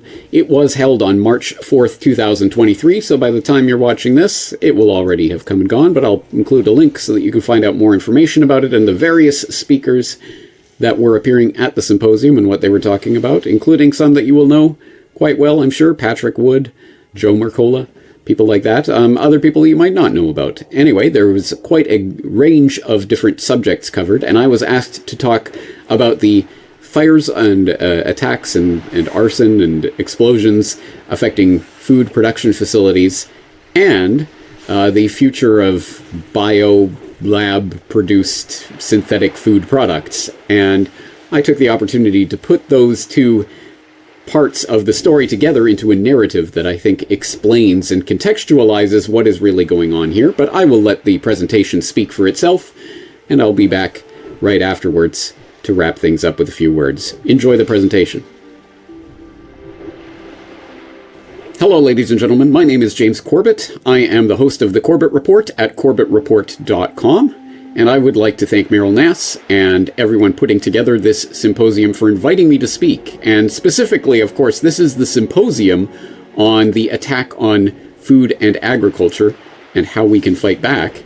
And I assume that some in the audience might take that title to be purely metaphorical, but I am here today to assure you that this is not a metaphorical idea, that this is quite literally an attack that is taking place on food and agriculture right now. Breaking news in eastern Oregon, where crews are battling a major fire at a potato chip processing plant. Air 12 flew over the scene at Shearer's Foods on Highway 207 in Hermiston. This is in Salinas, a huge fire at a food processing plant. This is for Taylor Farms. And right now there are concerns about a huge plume of ammonia coming from this area. 40,000 pounds of food meant to feed people in a food desert near Maricopa, south of the valley, is completely gone. And tonight, investigators are still trying to figure out what caused the fire. Breaking news out of Pasco County. Crews battling a huge fire at a chicken farm. It's all happening on Cow Main Foods along Simpson Farm Lane in Dade City. Firefighters trying to figure out what sparked a fire at a food processing plant on the west side. It happened around 9:30 last night on Merida Street near South Zarzamora. We continue to follow that breaking news from Sutter County. A massive fire still burning right now destroyed a historic walnut factory in Live Oak. And as of right now, it shut down a portion of Highway 99 that remains closed. In Maine, people living near a burnt out potato processing plant were urged to stay in their homes and close their windows. The Penobscot Micram plant in Belfast, Maine, caught fire early this morning. A Minnesota egg producer is evaluating the damage left behind from this massive fire. It happened late last night in Howard Lake, straight west of the cities on Highway 12. Explosions rocked a Lackawanna County business after it caught fire this evening. Yeah, crews were at the Made Right Steak Company for hours tonight, finally putting out the flames that were involved in that building. Now, you may think that I am putting that list of clips together as a sort of cherry-picking exercise of just taking a few isolated and scattered incidents and trying to mesh them together in a way that implies that there's some sort of correlation. But I assure you, in fact, it is the exact opposite. In fact, that collection of clips came together when the other day I tasked my video editor, Brock West. I said to him, you know, there have been so many of these fires and explosions and other mysterious incidents at food processing facilities over the past couple of years. Can you just go out and collect, say, a few clips, at least 3, maybe 7 if you can manage it, of different news reports about these types of incidents? And an hour later, he got back to me and said, I could have easily gotten 70 of those clips together. It's insane how much this is happening. And yes, it is insane. In fact, if you really want to glimpse the insanity, I will direct your attention to a Z-Maps map of various incidents that have taken place along these lines, fires and problems at food processing facilities. Of course, in the United States, actually in various places around the world, if you really want to start exploring. But even if you just zoom in on the US in this map, it truly is mind-boggling the number of incidents that one can find here. For example, some sort of collapsed unknown reason grain silos. Okay, well that could be anything. Oh, a fire at night for unknown reasons at a farm. In Colombia, food pantry, blessings, vandalized and stolen food. Well, again, a lot of these incidents, you could make some sort of, of course, things get vandalized, a grain silo might fall over, but fire in the middle of the night, unknown. Hacked, Iowa Green New Cooperative, hacked. Crystal Valley Cooperative grain. Again, there's just so many of these. Fire, mid-morning, etc., etc. That, yes, certainly I certainly would not think that all of these incidents are related. But, just taking a look at the number of incidents on this map, do you think there might be something going on here? I leave that for you to come to your own conclusions, and of course when I post this to my website, I will include the link to this zmaps.com map. I will note that this, in fact, actually is a list that is primarily populated with incidents from 2021 and 2022. It looks like it hasn't even been updated in a year, so there's a lot of incidents that could be included in this list that are not. But if you are of this skeptical sort and think, well, this could just be a list of coincidences, each and every one of them just completely unrelated and totally coincidental, well, take that up with the well-known conspiracy theorists at American Military News by way of the FBI, who, as this article from last year was pointing out, the FBI was warning of cyber attacks on U.S. food plants after a dozen hit by mysterious fires. And it notes that the FBI's Cyber Division issued a statement last week, that's April of 2022, warning of potential ransomware attacks against the agricultural industry as more than a dozen food processing plants across the United States suffered damage from mysterious fires. Cyber actors may perceive agricultural cooperatives as lucrative targets, with a willingness to pay due to the time-sensitive role they play in agricultural production, the FBI notice warned. A significant disruption of grain production could impact the entire food chain, since grain is not only consumed by humans but also used for animal feed, it added. In addition, a significant disruption of grain and corn production could impact commodities trading and stocks. An attack that disrupts processing at a protein or dairy facility can quickly result in spoiled products and have cascading effects down to the farm level as animals cannot be processed. Now, that FBI warning was specifically geared towards the threat of cyber attacks against these locations. And as you see from that ZMaps, some of these are indeed cyber incidents, hacks of various sorts. But as this article goes on to note, it does come after the odd coincidence of, at that time, dozens of food processing facility fires and other mysterious incidents that had been collected, noted, and discussed by various commentators. So, including, for the second time in 1 week, a plane crashed into a food processing plant.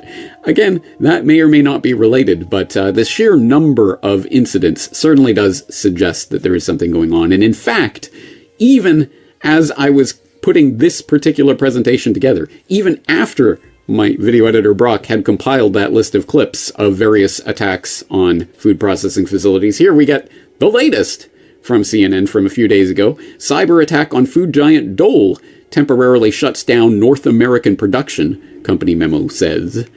And there's details of that incident in this article.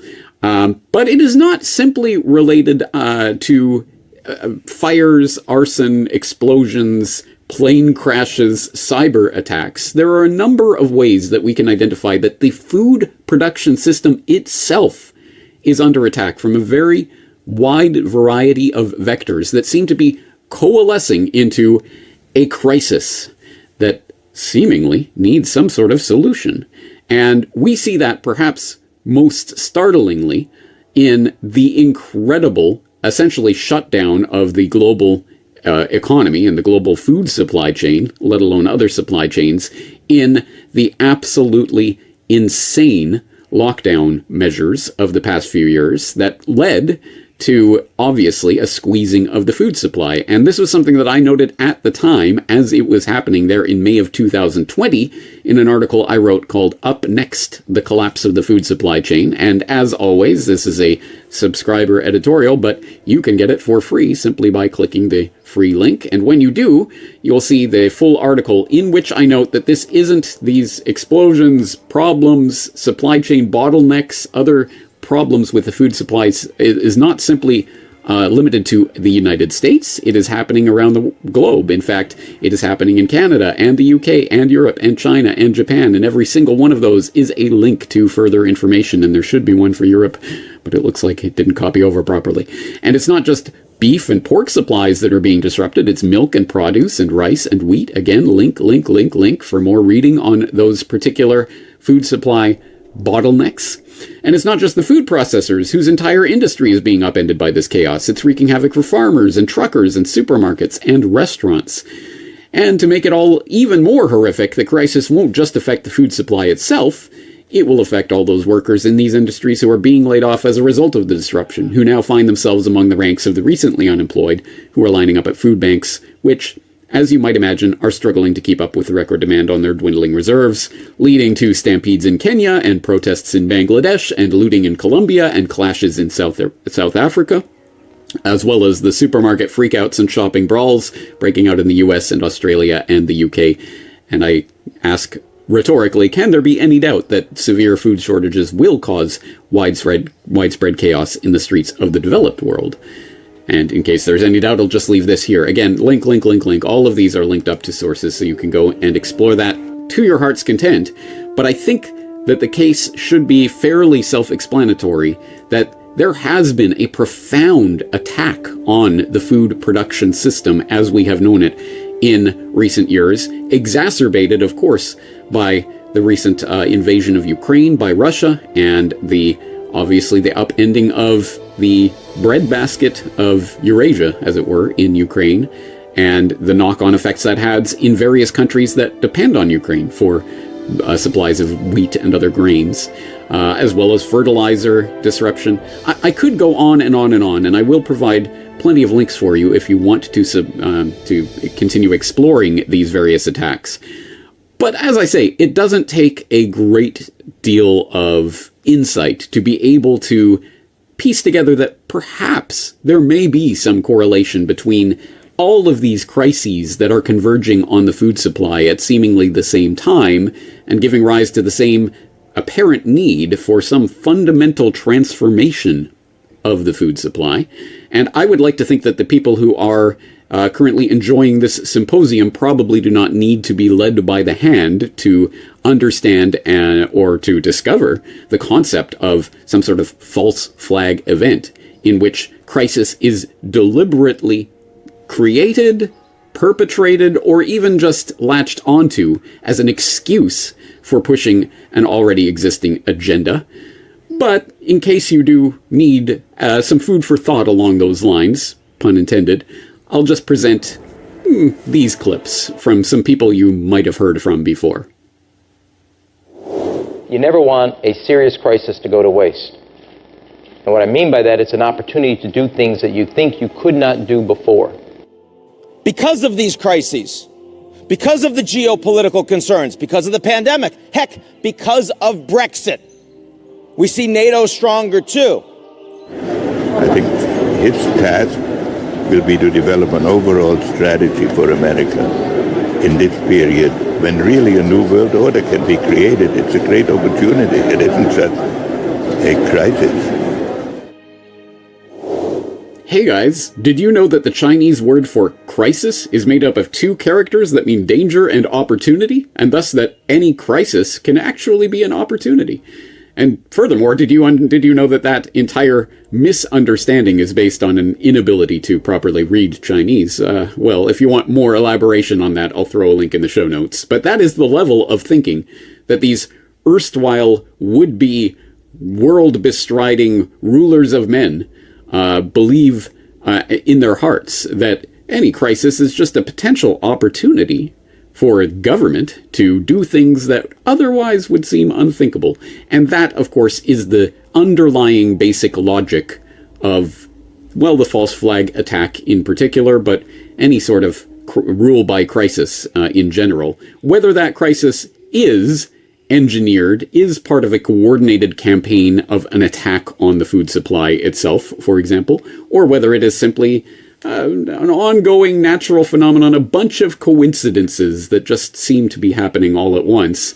At any rate, as long as the perception of crisis is there, it doesn't even have to be a real crisis, but as long as the perception of crisis is there, that is an excuse for people in positions of power to thrust an agenda down the gullet of the public. And you better believe that in the wake of these food supply disruptions that are taking place right now, There are those who are invested, quite literally, in Food 2.0.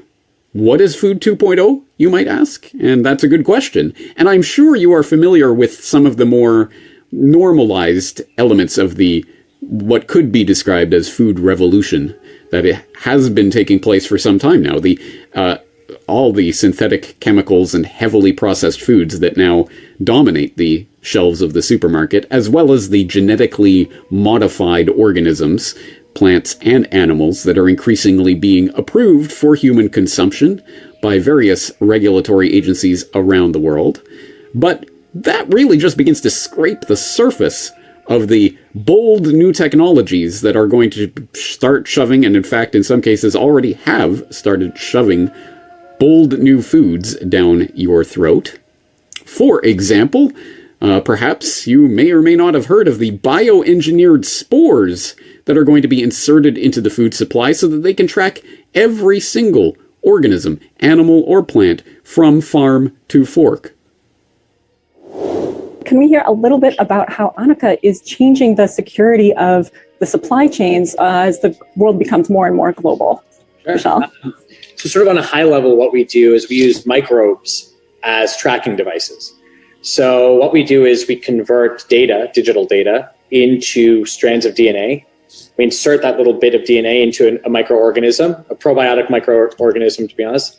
And then we can sort of apply that organism and sort of have it hitch a ride on any food or agricultural product or really anything through the supply chain. And the reason we use a microbe to do it is because we engineer it to go into a spore.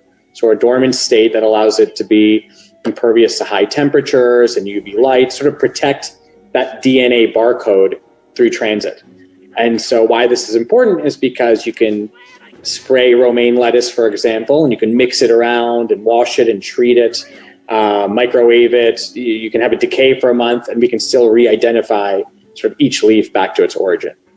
And so based off the different kind of requirements in different supply chains, that microbial tag allows us to get just really granular information throughout the entire transit, without having to worry about things like, cross-contamination or of tags, or rubbing off from one thing to another.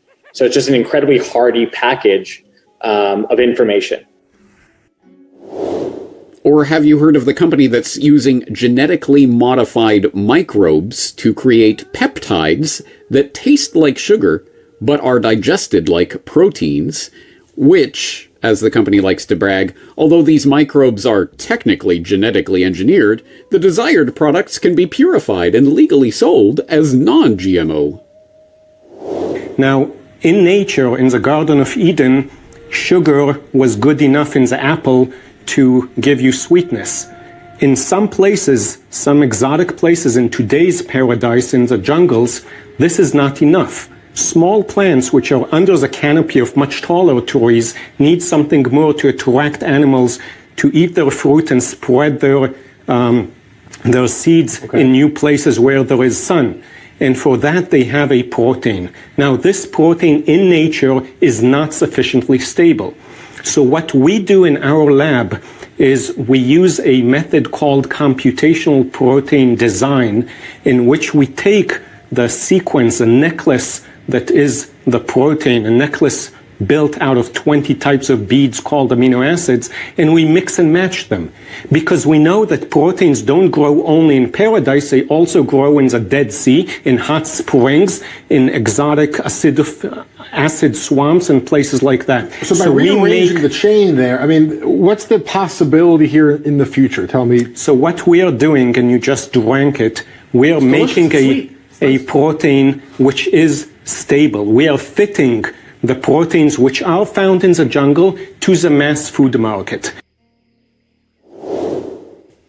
And as you've doubtless seen by now, there is a push among seemingly every sector of society, amongst every person of influence on the global stage right now, to get you to eat the bugs. I'm Nicole Kidman, and I am going to eat a 4-course meal of bug. Earlier this year, the United Nations held a global conference on the benefits of eating insects, even suggesting it might be a good solution to world hunger. I don't know why the United States doesn't eat insects when they're actually very healthy for you. Extraordinary. Very moist, chewy. Can't quite describe the flavor, but need a little water. So, we need to figure out, why is this such an issue in people's minds? Why is this a taboo? Well, as children, we're taught that it's gross, it's disgusting, stay away from the bugs, they're gonna hurt you, they're poisonous. And in most cases, that is absolutely wrong. And to prove this point, 80%. That is the amount of people around the world that are eating insects as a daily part of their diet. See, Western culture is the fringe on this. And if we just change the way that we think about our food, we can change the way that we feed the planet. Oh, nothing. Oh, awesome. Like nothing you've ever tasted. Like a hairy nut. Don't. Oh my gosh. A nut from the shell. The farmers of tomorrow are the engineers of today. We've created specialist chambers to look after the insects, their different life cycles. We can stack this 4 meters high and as many kilometers long as you like. We have automation systems that are modulated and run by themselves 24 hours a day, 365 days a year in any environmental condition. And that's vitally important to feeding a growing population. These are exquisite grasshoppers. I recommend them to anyone. Thank you for spending so much time with me and watching me eat bugs. Till next time. And whether you have consumed them yourself or not, I am sure that you have seen the Impossible Burgers and the Beyond Meats and the I can't believe this didn't come from an animal lab-produced synthetic meat products that are increasingly being sold. But have you heard of synthetic celebrity cannibalism? According to its website, Bite Labs wants to collect tissue samples from celebrities. Not for stalking, not for cloning, no, for making meat. That's right. They say they want to take the tissue, isolate the muscle stem cells, and grow the meat in bioreactors, thus making artesian salami out of your favorite stars.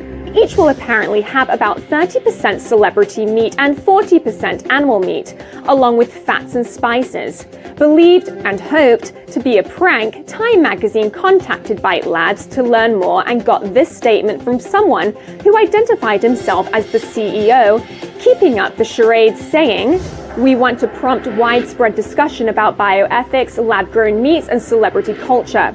This is very important to us. We think the cultural discussion around lab-grown meats and popular culture will acclimate people to the field." According to the Bite Lab team, Jennifer Lawrence and James Franco are some of the more desired cuisines you can look hopefully forward to should they get permission and should this be real. Though I myself am looking forward to a prime cut of George Clooney.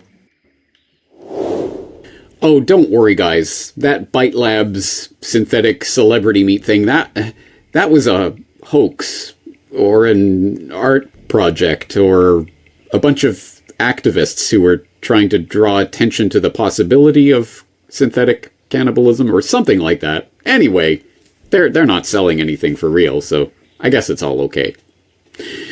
That being what it is, I will leave you in your own time to explore some of the many, many, many lab-produced artificial food-like products that are in the process of being developed to already being shoved down the throat of the public in various forms. In fact, as you may have seen, the EU itself recently approved cricket powder for human consumption. In low enough levels, you don't even have to report it. So, pretty soon, we will be eating bugs, whether we know it or not. If we continue along the current path of buying foods at the supermarket without thinking about what we're buying, more on which at the end of today's presentation, but I think it is important to note a couple of things here. One is that there is a great food reset that is happening at the moment. It is a food 2.0, food revolution, whatever you want to call it.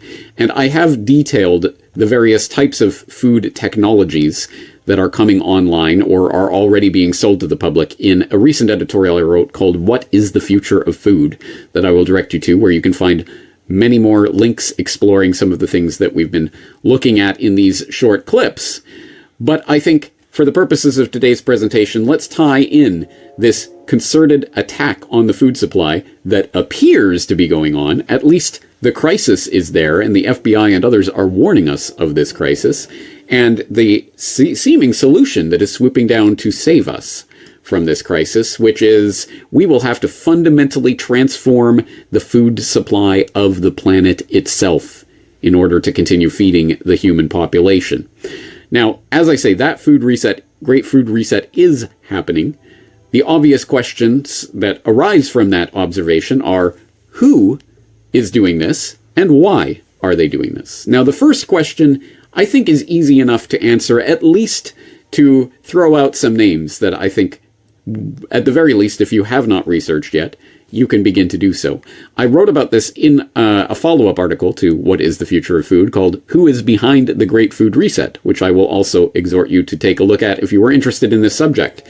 But obviously some of the names that come up in there will be, I think, familiar to people who would be attending this symposium, like the Rockefeller Foundation, which not only pioneered the supposed so-called Green Revolution of the 1950s, 60s that began setting the world down the slippery path towards the gene revolution, more on which in a moment, in which the factory farming system was institutionalized and spread around the world through the auspices of such things as the U.S. government Food for Peace program that was essentially funding the large seed cartels and petroleum interests like the Rockefeller family were obviously heavily invested in, and others that enabled this industrialization of the food supply to proceed apace. And although obviously the Rockefeller Foundation and their cohorts have lots of money to throw at the PR surrounding that green revolution, which they like to brag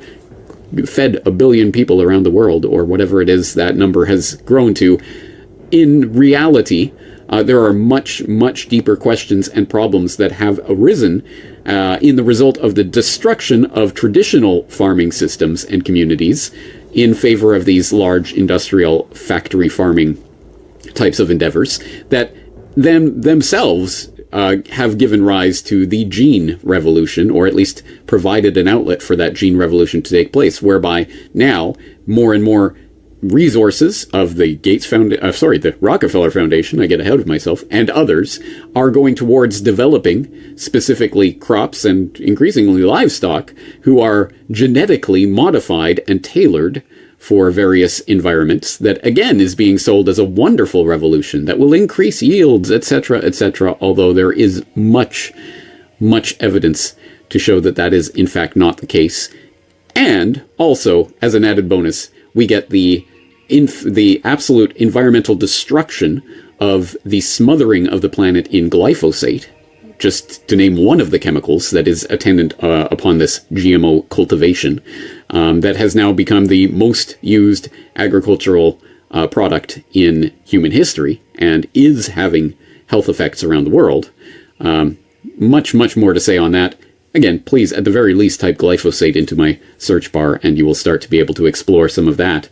But I do, of course, raise the specter of the gene revolution and some of the other philanthropic endeavors, like the Rockefeller Foundation, that have gotten involved in this in recent years, like, of course, the Bill and Melinda Gates Foundation, and perhaps more to the point, the Bill and Melinda Gates Foundation Trust, which is the investment vehicle, which is technically separate from the foundation, which is involved in its philanthropic endeavors. The Bill and Melinda Gates Foundation Trust is the investment vehicle which is used to fund that philanthropic endeavor. And yes, you better believe, of course, Gates has invested in all sorts of aspects of the Great Food Reset, including the aforementioned Impossible Meat and Beyond Burgers and what have you, in order to profit off of the very types of food technology which we are being told is going to save the world from this perceived crisis.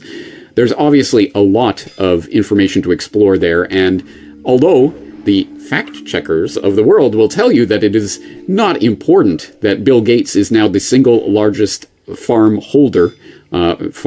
holder in the United States.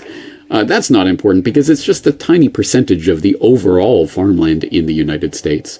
It, at the very least, should give anyone who is being intellectually honest pause for thought why this multi-billionaire philanthropist is so deeply, so heavily invested in agricultural production at the same time that he is also invested in the alternatives to this agricultural production that are represented by the lab-grown meats of the future of food.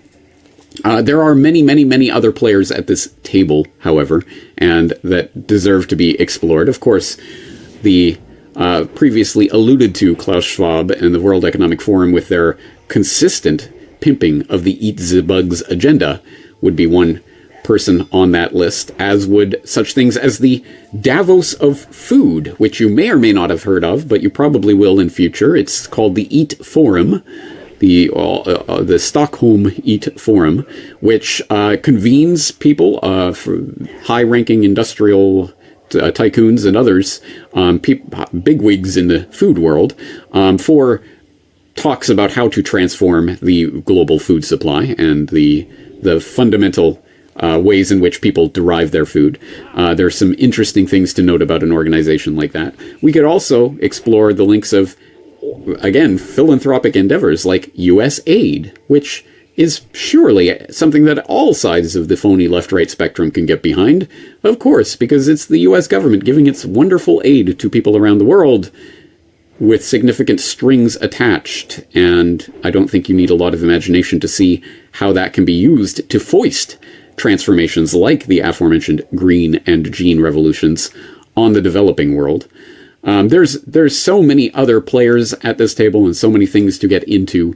I will point you, for example, to an editorial I wrote a couple of years ago on another globalist simulation comes true, which shows that just as Event 201, the simulation of a globally spreading coronavirus, was taking place at pretty much the exact same time that we were asked to believe that that was actually taking place in reality, we also had the Food Chain Reaction Game, a war game, a simulation that was taking place back in 2015 that had a number of interesting elements to it. It was participated in and steered by such illustrious bodies as the World Bank and the International Finance Corporation and the United Nations Environment Program, along with some of the corporate entities that are heavily involved in the cartelization of the food supply, like Louis Dreyfus Commodities, Mars Inc., Thomson Reuters, other interesting players at that table who were wargaming out potential food crises in the future, including a 2022 looming possibility of food supply disruption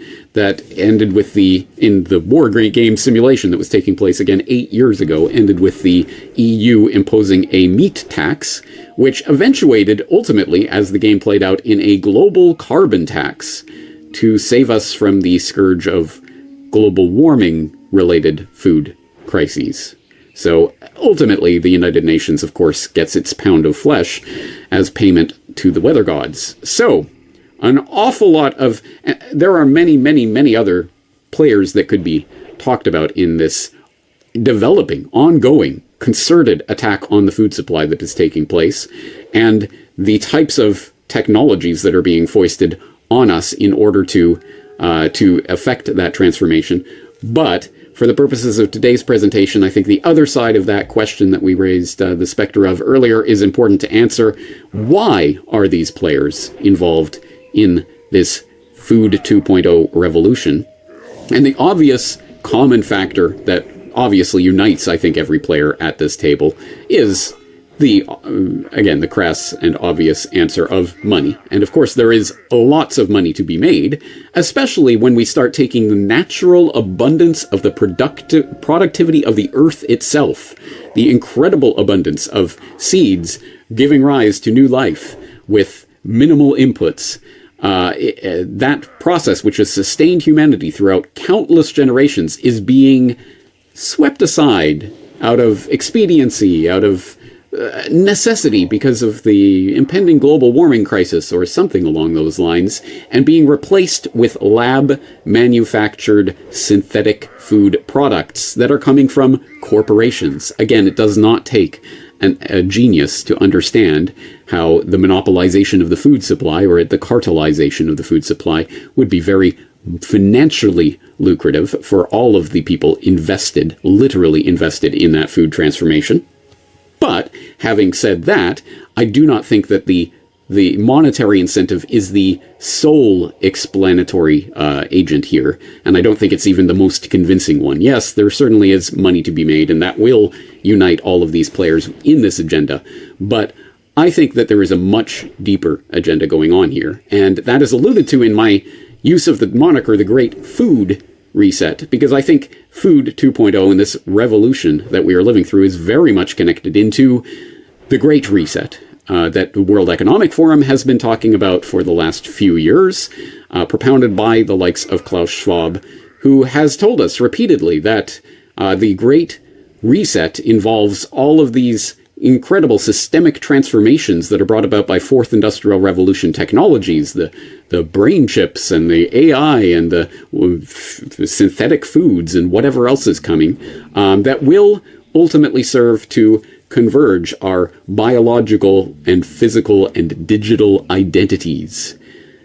Now, that sounds like a very pie-in-the-sky concept, so there's a lot that needs to be elaborated on in order to truly appreciate what is being said in a statement like that. But I think it is important to note that there is a broader transformation, not just of the food supply, but if we are what we eat, then the transformation of the food supply does indicate a transformation of humanity itself. And just as organisms are increasingly being genetically modified and engineered, I think the human species is also being transformed, engineered, genetically and otherwise, by the types of technologies that I think the food transformation, Food 2.0, are just one subset of.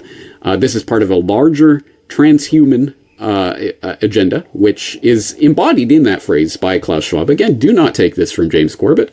Take it from people like Schwab, who are promising that the future holds the convergence of our biological and digital identities. I think humans are being engineered to better interface with machines as the brain chips and other technologies start to come online. And well, I think the machines will require different energy components than simply this organic food stuff that we've been used to as regular substrate human 1.0. This will sound absolutely outlandish to people who have not studied this agenda. And all I can say is I have thousands and thousands of hours of media that I think will start to fill in some of the blanks that sound absolutely outlandish to people who have not encountered this before. Some of the key words that I would highly suggest that you check out not only include the aforementioned transhumanism, but specifically the key phrase biodigital convergence. And once again, please do not take it from James Corbett, Joe Schmo living in Japan. Who's this guy? Please take it from the sources themselves. For example, I will point you in the direction of a very interesting document from Policy Horizons Canada, a future think-do tank that is part of the government of Canada, that put out a document on biodigital convergence a few years ago and followed it up just, I believe, last year, talking about this melding of the physical and digital worlds as machines become more and more integrated with organic life, and start to think of this engineering of the food supply in those terms, because at that point, I think we start to see this is about much more than simply accruing dollars in the bank accounts of some of these would-be world controllers. Once again, there is a lot of information here and a lot to go through. So when I post this to my website, I will, of course, as usual, post all of the documents that I cite, all of the references that you have watched or observed today will be there in the show notes for you to begin exploring these extremely deep matters. But I just want to, at the very least, put on the plate today that connection between all of these coincidental or purposeful attacks on the food supply that are taking place right now, and how that is leading to a transformation of the food supply that in turn is feeding into a transformation of the human species itself. These are incredibly important, incredibly large topics. So I hope that this presentation has at least opened the door to get you thinking along the lines of this. So at the very least, you can identify this agenda, and you, as a sovereign, independent human being, can take actions to, at the very least, not literally buy into this agenda by simply buying whatever is on the supermarket shelves without even thinking about it. No, there are things that we can do. And so finally, as I am wont to do at the Corbett Report, I will leave you today with something a little bit more hopeful. At any rate, something that we can be doing about this, the solution side of this. I also wrote a follow-up editorial to the previous two mentioned editorials. The future of food is ours to decide, where I talk about our role in either accepting, literally buying into this agenda as it is rolled out to us, or rejecting it, and finding alternative ways of feeding ourselves, as humanity has done for countless generations before us. I do not think that the problems we are facing are insurmountable and can only be solved by the would-be rulers of the world who are using every crisis as a potential opportunity.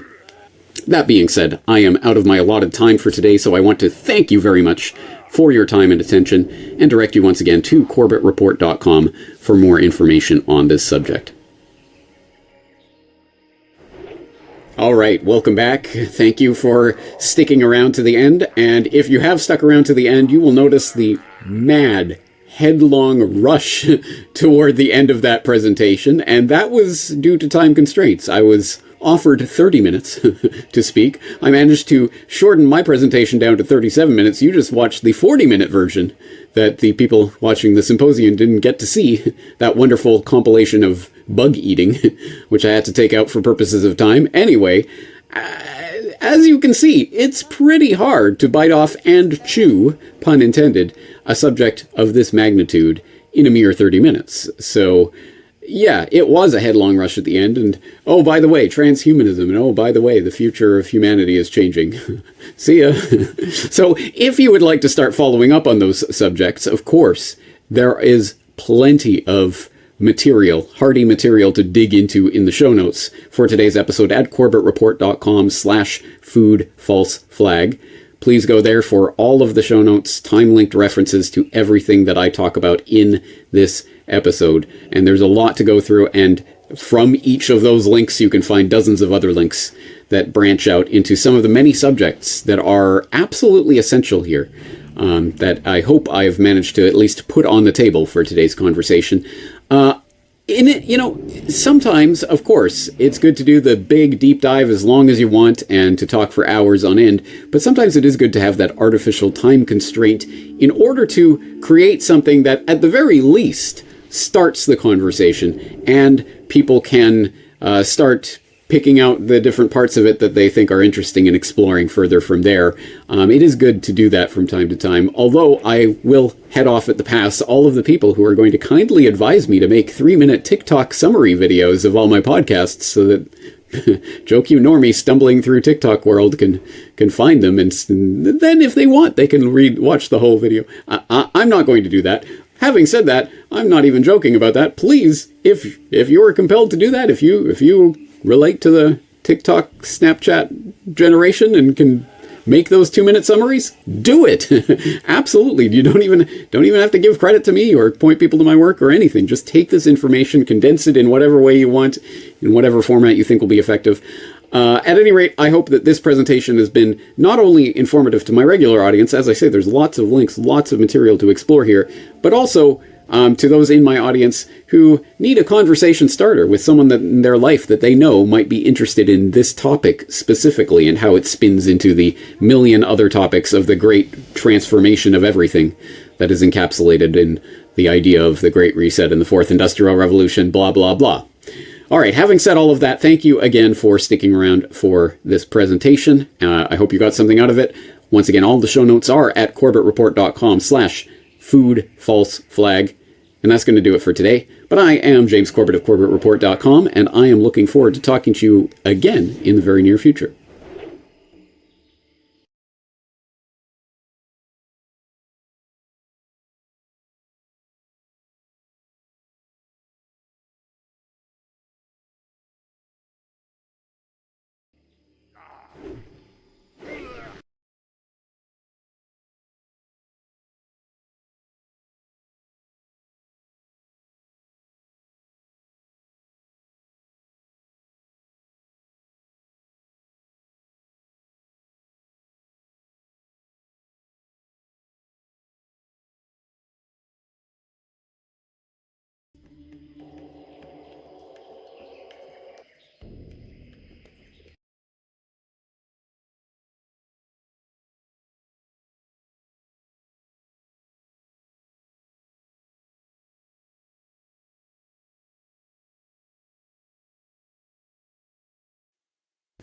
Welcome back, friends. Welcome back to the Corbett Report. I'm your host, James Corbett of CorbettReport.com, here with you today for a report on open seeds, biopiracy, and the patenting of life. But before we get into the video itself, a little bit of context and background. I hope you saw my Solutions Watch earlier this week on how to become a very independent producer, where, of course, I presented the presentation that I am/will be delivering at the VIP Very Independent Producer Summit number 4, that's being hosted by the University of Reason.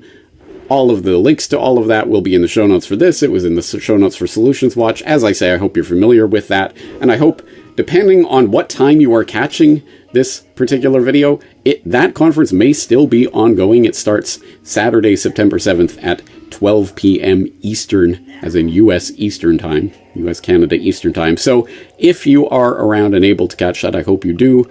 Check that out with all of the various speakers that will be speaking at that particular summit. But as I also announced at the beginning of that Solutions Watch, I am also appearing at a different symposium this weekend, also by way of a pre-recorded presentation. Specifically, this one is the Attack on Food and Farmers and How to Fight Back symposium that's being co-hosted by the Door to Freedom and Children's Health Defense, and I've been invited to speak at that. So if you are able to catch that, I hope you will. I think I misspoke at the beginning of the previous edition of Solutions Watch and said that that is taking place on Saturday and Sunday, September 6th and 7th. Well, no, of course not. September 6th is a Friday. September 7th is a Saturday. It is taking place on Friday and Saturday. So again, depending on when you catch this video, it may be taking place at the moment. And if it is, I hope you will go and check that out. I will, of course, have the link so you can go check out the live stream as that event is happening. And you can catch the many speakers speaking about these important topics. If you happen to miss it, don't worry. I will be replaying my presentation for the Corbett Report audience next week. But in the meantime, to set the table for that, I want to talk about not just the attack on food and farmers, which I hope by now you are very familiar with. I have talked about it, I've written about it, I've done podcasts on it. For example, The Future of Food. I hope you caught that presentation earlier this year. But having said that, how to fight back seems to be the more important part of this equation. Once we understand the problem, we can find our way forward towards solutions. And that is basically the basis for my talk, which will be on that how to fight back topic.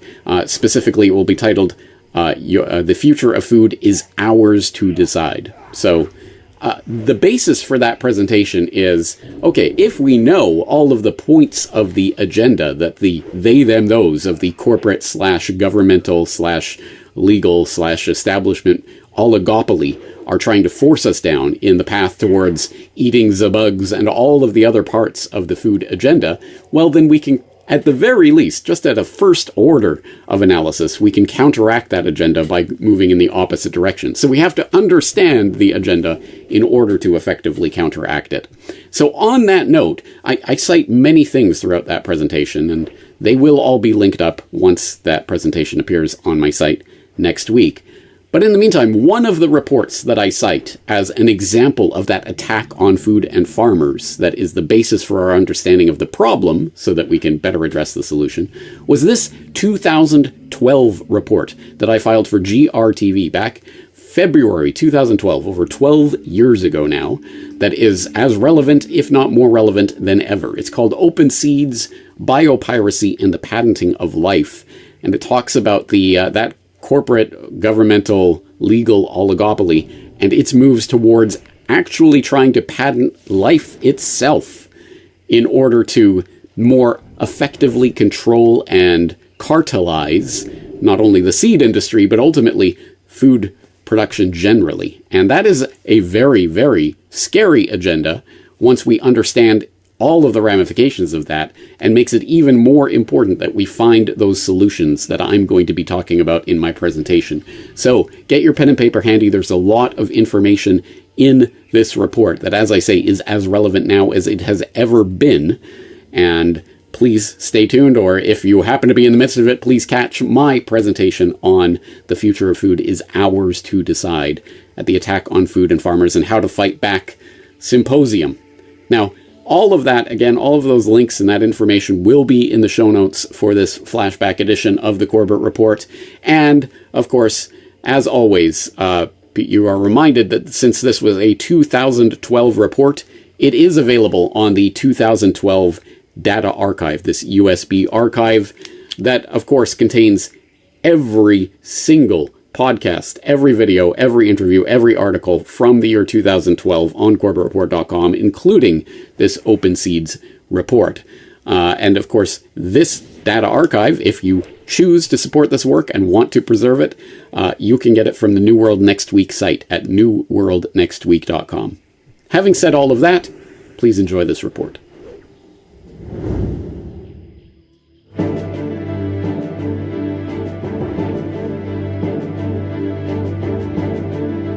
As the world begins to digest the implications of intellectual property for online censorship, another IP issue threatens an even more fundamental part of our daily lives: our food supply. Backed by legal precedent and armed with seemingly inexhaustible lobbying funds, a handful of multinationals are attempting to use patents on life itself to monopolize the biosphere. This is the GRTV Backgrounder for Global Research TV. The oft-neglected legal minefield of intellectual property rights has seen a surge in public interest in recent months due to the storm of protest over proposed legislation and treaties related to online censorship. One of the effects of such legislation as SOPA and PIPA, and such international treaties as ACTA, is to have drawn attention to the grave implications that intellectual property arguments can have on the everyday lives of the average citizen. As important as the protection of online freedoms is, however, an even more fundamental part of our lives has come under the purview of the multinational corporations that are seeking to patent the world around us for their own gain. Unknown to a large section of the public, a single U.S. Supreme Court ruling in 1980 made it possible for the first time to patent life itself for the profit of the patent holder. The decision, known as Diamond v. Chakrabarty, centered on a genetic engineer working for General Electric who created a bacterium that could break down crude oil, which could be used in the cleanup of oil spills. In his decision, Supreme Court Chief Justice Warren Burger ruled that a live, human-made microorganism is patentable subject matter under 35 U.S.C. 101. With this ruling, the ability to patent living organisms, so long as they had been genetically altered in some novel way, was established in legal precedent. The implications of such a monumental ruling are understandably wide-reaching, touching on all sorts of issues that have the potential to change the world around us. But it didn't take long at all for the decision's effect to make itself felt in one of the most important parts of the biosphere: our food supply. In the years following the Diamond v. Chakrabarty decision, an entire industry rose up around the idea that these new patent protections could foster the economic incentive for major corporations to develop a new class of genetically engineered foods to help increase crop yields and reduce world hunger. The first commercially available genetically modified food, Calgene's Flavor Savor tomato, was approved for human consumption by the Food and Drug Administration in the US in 1992 and was on the market in 1994. Since then, adoption of GM foods has proceeded swiftly, especially in the US, where the vast majority of soybeans, corn, and cotton have been genetically altered. By 1997, the problems inherent in the patenting of these GM crops had already begun to surface in Saskatchewan, Canada. It was in the sleepy town of Bruno that a canola farmer, Percy Schmeiser, found that a variety of GM canola known as Roundup Ready had infected his fields, mixing with his non-GM crop. Amazingly, Monsanto, the agrochemical company that owned the Roundup Ready patent, sued Schmeiser for infringing their patent. After a years-long legal battle against the multinational that threatened to bankrupt his small farming operation, Schmeiser finally won an out-of-court settlement with Monsanto that saw the company agree to pay for the cleanup costs associated with the contamination of his field. In India, tens of thousands of farmers per year have committed suicide in an epidemic labeled the GM genocide. Sold a story of magic seeds that would produce immense yields, farmers around the country were driven into ruinous debt by a combination of high-priced seeds, high-priced pesticides, and crop failure. Worst of all, the GM seeds had been engineered with so-called Terminator technology, meaning that seeds from one harvest could not be replanted the following year. Instead, farmers were forced to buy seeds at the same exorbitant prices from the biotech giants every year, ensuring a debt spiral that was impossible to escape. As a result, Hundreds of thousands of farmers have committed suicide in the Indian countryside since the introduction of GM crops in 1997. As philosopher, quantum physicist, and activist Vandana Shiva has detailed at great length, the effect of the invocation of intellectual property in enabling the monopolization of the world's most fundamental resources was not accidental or contingent. On the contrary, this is something that has been self-consciously designed by the heads of the very corporations who now seek to reap the benefit of this monopolization. And the monumental nature of their achievement has been obscured behind bureaucratic institutions like the WTO and innocuous-sounding agreements like the Agreement on Trade-Related Aspects of Intellectual Property Rights. There used to be in the FAO at that time, the Food and Agriculture Organization of the United Nations, a term used called seed wars. The chemical industry that had moved into the seed sector had started to say it's not fair that farmers save seed. It's not equitable that they save seed. Equity is monopoly. Only the corporations should have the right to seed. And they spent a lot of time, couldn't get their way, because in the United Nations, you have one vote for one country. And the majority of the countries happen to be third world countries. They happen to be countries which have given seed and biodiversity to the world, and they did not like the idea of seed being reduced to private property. So the corporations then moved to a new institution that was being created through what was then a half institution called the General Agreement on Trade and Tariffs. And it's fascinating that for 30 years, the industry had drafted laws for all kinds of monopoly. Monopoly in entertainment. If a Mickey Mouse turns up anywhere, even in a child's notebook, they should pay royalty, or a t-shirt. And then, by then, a company that had only been related to warfare, to Agent Orange, very rapidly moved into the biotechnology sector, very rapidly started to buy up both venture capital firms as well as seed companies. And Monsanto emerged as the biggest seed monopoly in the world in the drafting of what is today called the Trade-Related Intellectual Property Rights Agreement. What a mouthful. Precisely because this is not trade-related and seed is not intellectual property. It doesn't pop out of anyone's head. Intellectual property is defined as property in products of the mind. Here is a very material, biological system that is suddenly redefined as intellectual property. And a whole agreement was shaped around it, and TR was put because India, my country, refused to accept patent law as a trade issue. They said, no, this is about nations deciding how far monopolies will go, nations deciding the balance between the public and the private. And we had worked out a patent law over 20 years of democratic debate in society to get rid of the British laws that had been exactly like what we are coming back to, total monopoly in the handful, in a few companies' hands. So the lawyers, of course, were very clever, put TR before IP and said, now it's trade related by definition, so now you will accept it. After the WTO came into force, a representative of Monsanto actually said this. He said, what we've achieved in this agreement is something unprecedented. We defined a problem. And in this case, the problem was farmers saving seeds. That was a problem. And we defined the solution, make it illegal for farmers to save seeds. And we created the instrument, which is the TRIPS agreement, which forces every country now to have laws of monopoly. We created the institution that would ensure that these are implemented. The institution, WTO, is an interesting institution because it's the international court. It's an international non-parliament, non-democratic, and it is the international executive. Yeah? As Monsanto's representative said, in shaping this treaty, we were the patient, the diagnostician, and the physician all in one. For me, that's a description of dictatorship.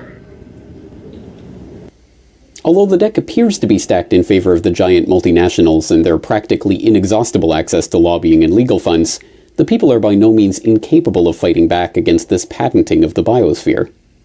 In India itself, where so much devastation has been wrought by the introduction of genetically modified crops, the people are fighting back against the world's most well-known purveyor of GMO foods, Monsanto.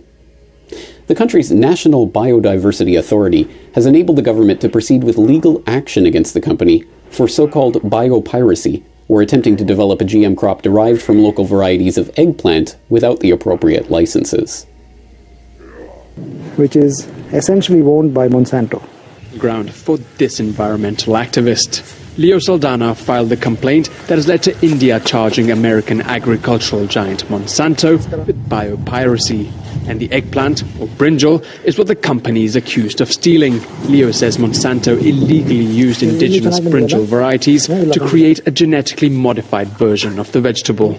So there are 6 varieties taken from Karnataka, which Monsanto has taken without any conformance with the Biological Diversity Act, and therefore it is biopiracy. And once they put the BT gene into brinjal, then it becomes a commodity which is essentially owned by Monsanto. The brinjal is one of the most popular vegetables in India, with close to 2,500 varieties.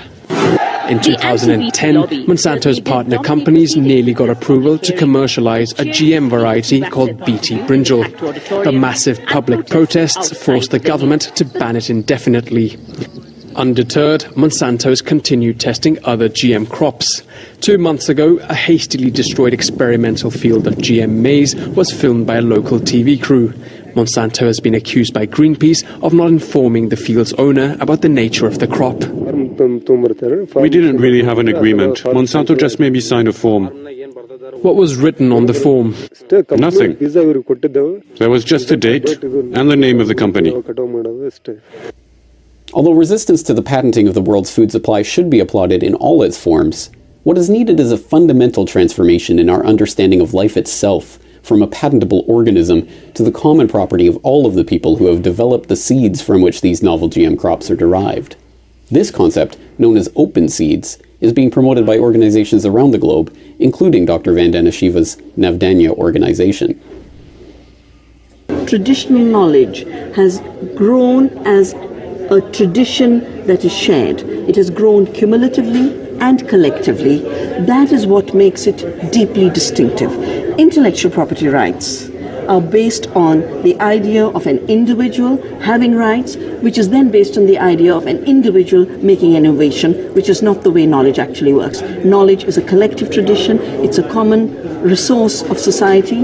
To me, the idea of treating seed as an invention, a system in which farmers would be treated as thieves and criminals for saving their seeds and performing their duty to the earth, is abhorrent.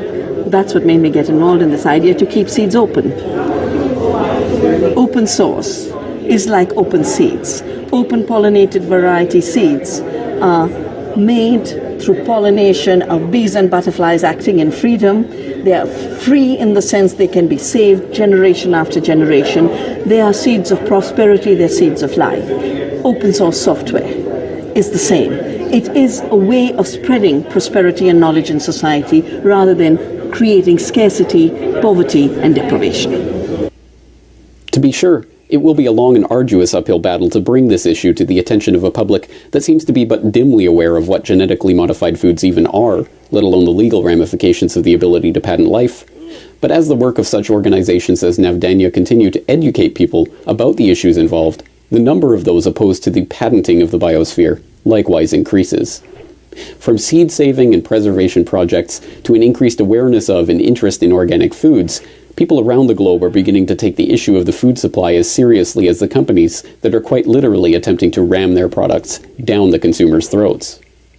As always, the power lies with the consumers, who can win the battle simply by asserting their right to choose where and how they purchase their food, a lesson that was once again demonstrated earlier this month in Germany. Dieter Renner is an organic farmer in the state of Rheinland-Pfalz. He's the fourth generation in his family to grow grain and vegetables, all organically.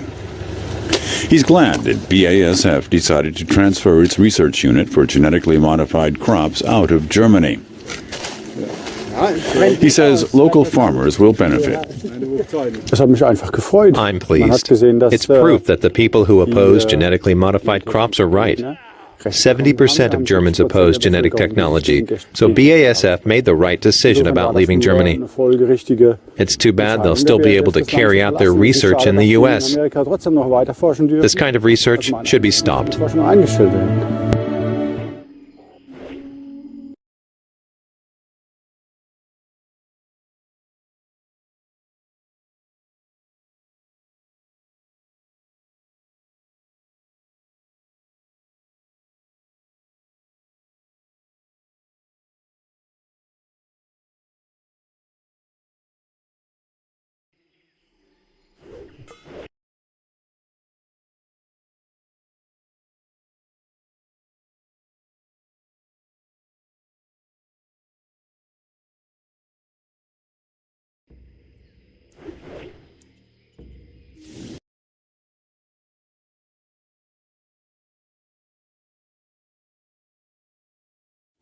Welcome back, friends. Welcome back to the Corbett Report. I'm your host, James Corbett of CorbettReport.com, here with a bit of a puzzler for you to open our flashback from the Corbett Report archives.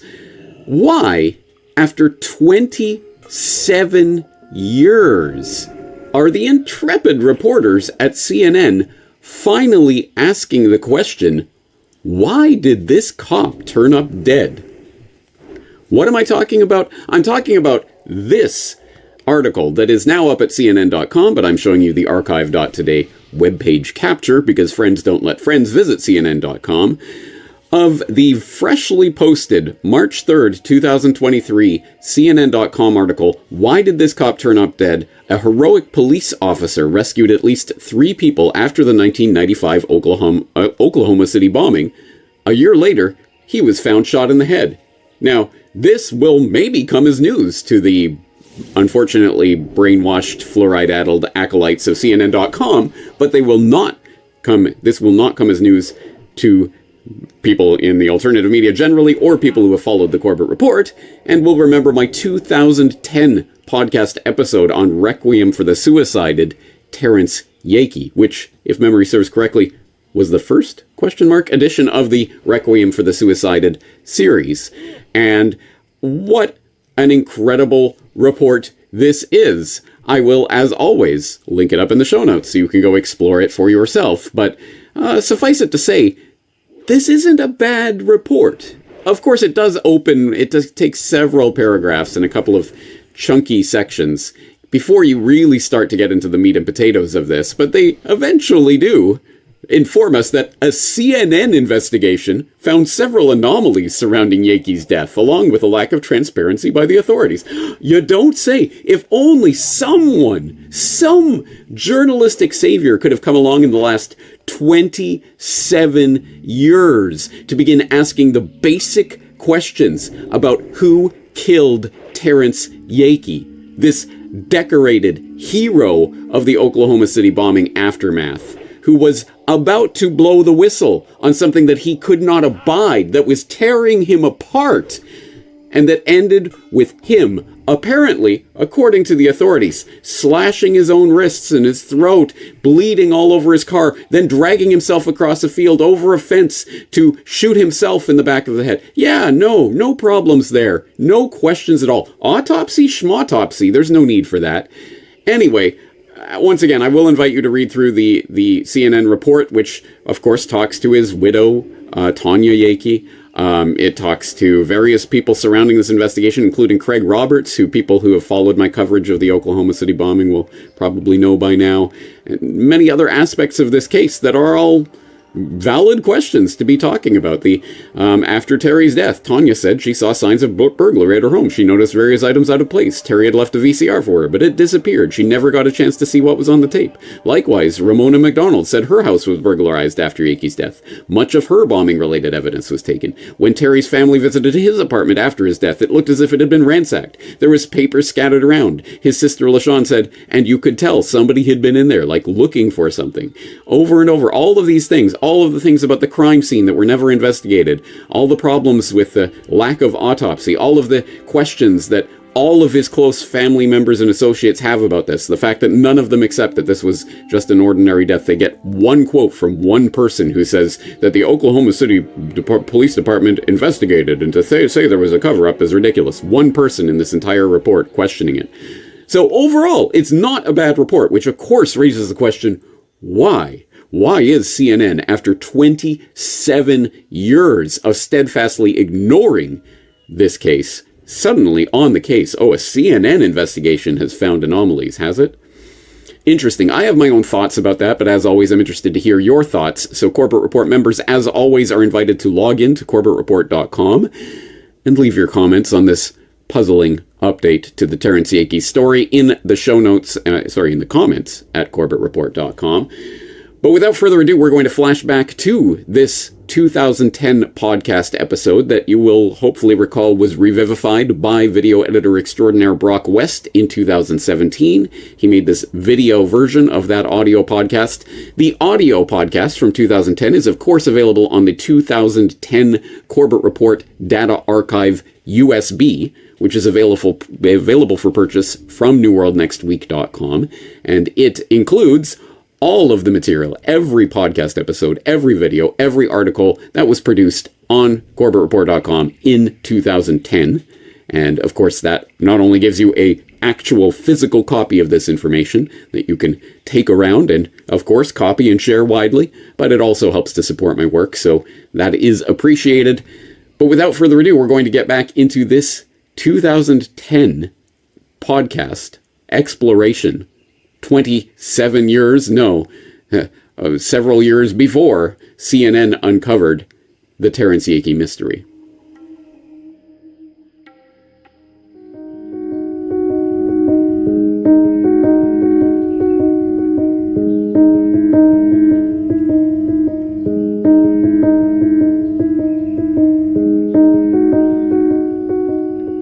By all outward appearances, Terrence Yakey had everything to live for in the spring of 1996.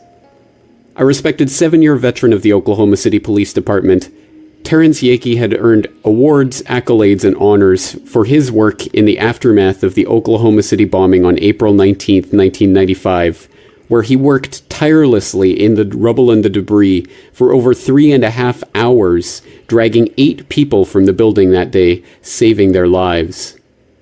In November of 1995, he had been promoted to the position of sergeant in the Oklahoma City Police Department. He had received the key to the city of El Reno, Oklahoma, for his heroism in the aftermath of the OKC bombing. And he was just getting ready to receive a Medal of Valor for his actions that day. He had recently reconciled with his ex-wife, Tanya, and he was getting ready to move to Dallas, Texas, to begin work for the FBI. And yet, he was under intense persecution from the Oklahoma City Police Department itself for his refusal to confirm the official story of the Oklahoma City bombing. You see, Terrence Yakey saw something in those moments after the bombing, something that disturbed him enough to cause him to stand up against the Oklahoma City Police Department that he had spent 7 years serving. He knew, and he repeatedly attempted to tell his superiors, that the bombing did not happen the way that the public was told that it happened. He was in the process of collecting records and documentation which proved that the OKC bombing was not what it appeared to be. But he never had the chance to tell his side of the story, to blow the whistle on the things that he saw and experienced in the aftermath of that bombing. He died on the 8th of May, 1996. His death was ruled as suicide. So who was Terry Yakey, and what did he know? Well, let's begin exploring that question by taking a look at a very important article from apfn.org, written by Pat Shannon, and titled simply enough, "Who Killed Teriyaki?"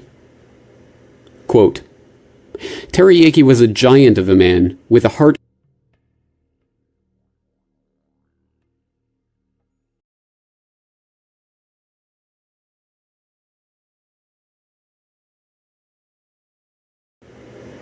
Quote, I had known him. He was a crusader for truth. Whenever his name is mentioned, I think of the news photo of him sprinting down Northwest 5th Street towards the Murrah building on another of the many rescue missions he performed that ugly day. In his blue uniform, he tends to remind us of an NFL linebacker about to put the sack on an unfortunate quarterback, but this is quickly overridden by the grave concern on the face of a policeman in a panic to save lives. After numerous private investigators produced irrefutable evidence of multiple explosions, unexploded bombs being hauled away after the fact, and the complete and total incapability of an ammonium nitrate fuel oil bomb to cause the kind of devastation seen in downtown Oklahoma City, a giant government cover-up became obvious. Only a couple of hours into the rescue, Sergeant Terrence Yagi became painfully aware of something disturbing. Did he somehow figure out that the building had been blown up from the inside and that the news reports were baloney? Did he overhear a strange conversation from some of the many ATF agents who were on the scene sooner than they should have been?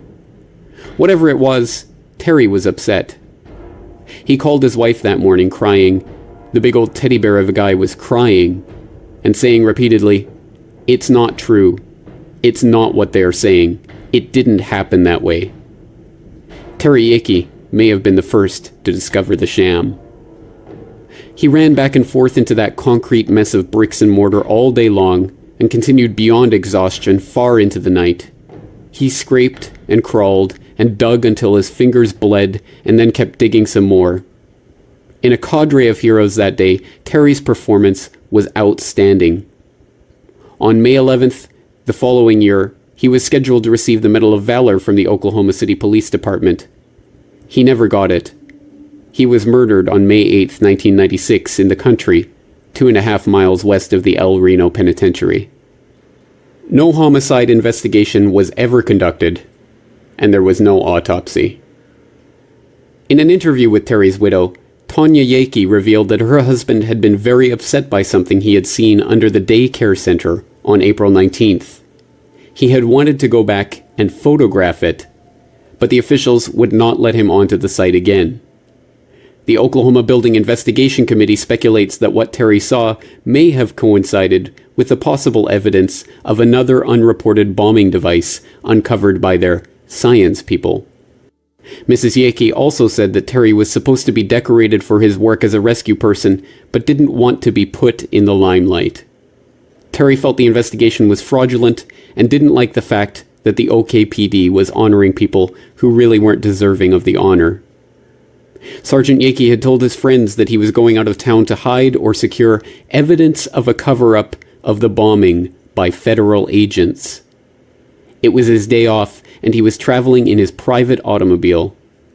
In his last known conversation, Terry reportedly told a friend that he was being followed by the feds and had to shake them. Previously, his household had been subjected to numerous threatening phone calls by persons unknown, threats which have not ceased even with his death. Tanya Yaki has moved 5 times in 3 years since the Oklahoma City tragedy. She continues to get intimidating letters and threatening phone calls. Since her husband's death, her home has been broken into and personal threats have been written on her living room walls. She remains in fear of her life, constantly seeking asylum with no place to turn." End quote. Well, that is as good an introduction as any, I suppose, to the mystery of what Terry Yaki may have uncovered on that 19th day of April 1995, as he struggled, toiled, and sweated to rescue life after life after life from that burning, twisted rubble of the Alfred P. Murrah building. What was it that Terry Yaki found? What was it that he saw that completely destroyed for him the myth that the media then propounded about the OKC bombing. To do justice to Terence Yeake's life is to explore the unfortunate details of his death, because there is no doubt that what he saw on that 19th day of April 1995 was connected inexorably to his death on the 8th of May 1996. To begin exploring this, first, let's listen to an extended excerpt from that conversation mentioned in that APFN article between Terence Yeake's wife, Tonya Yeake, and Ken Rank and Craig Roberts of AM 1300 KAKC, from a conversation that they had about Terence Yeake's life and death in 1998.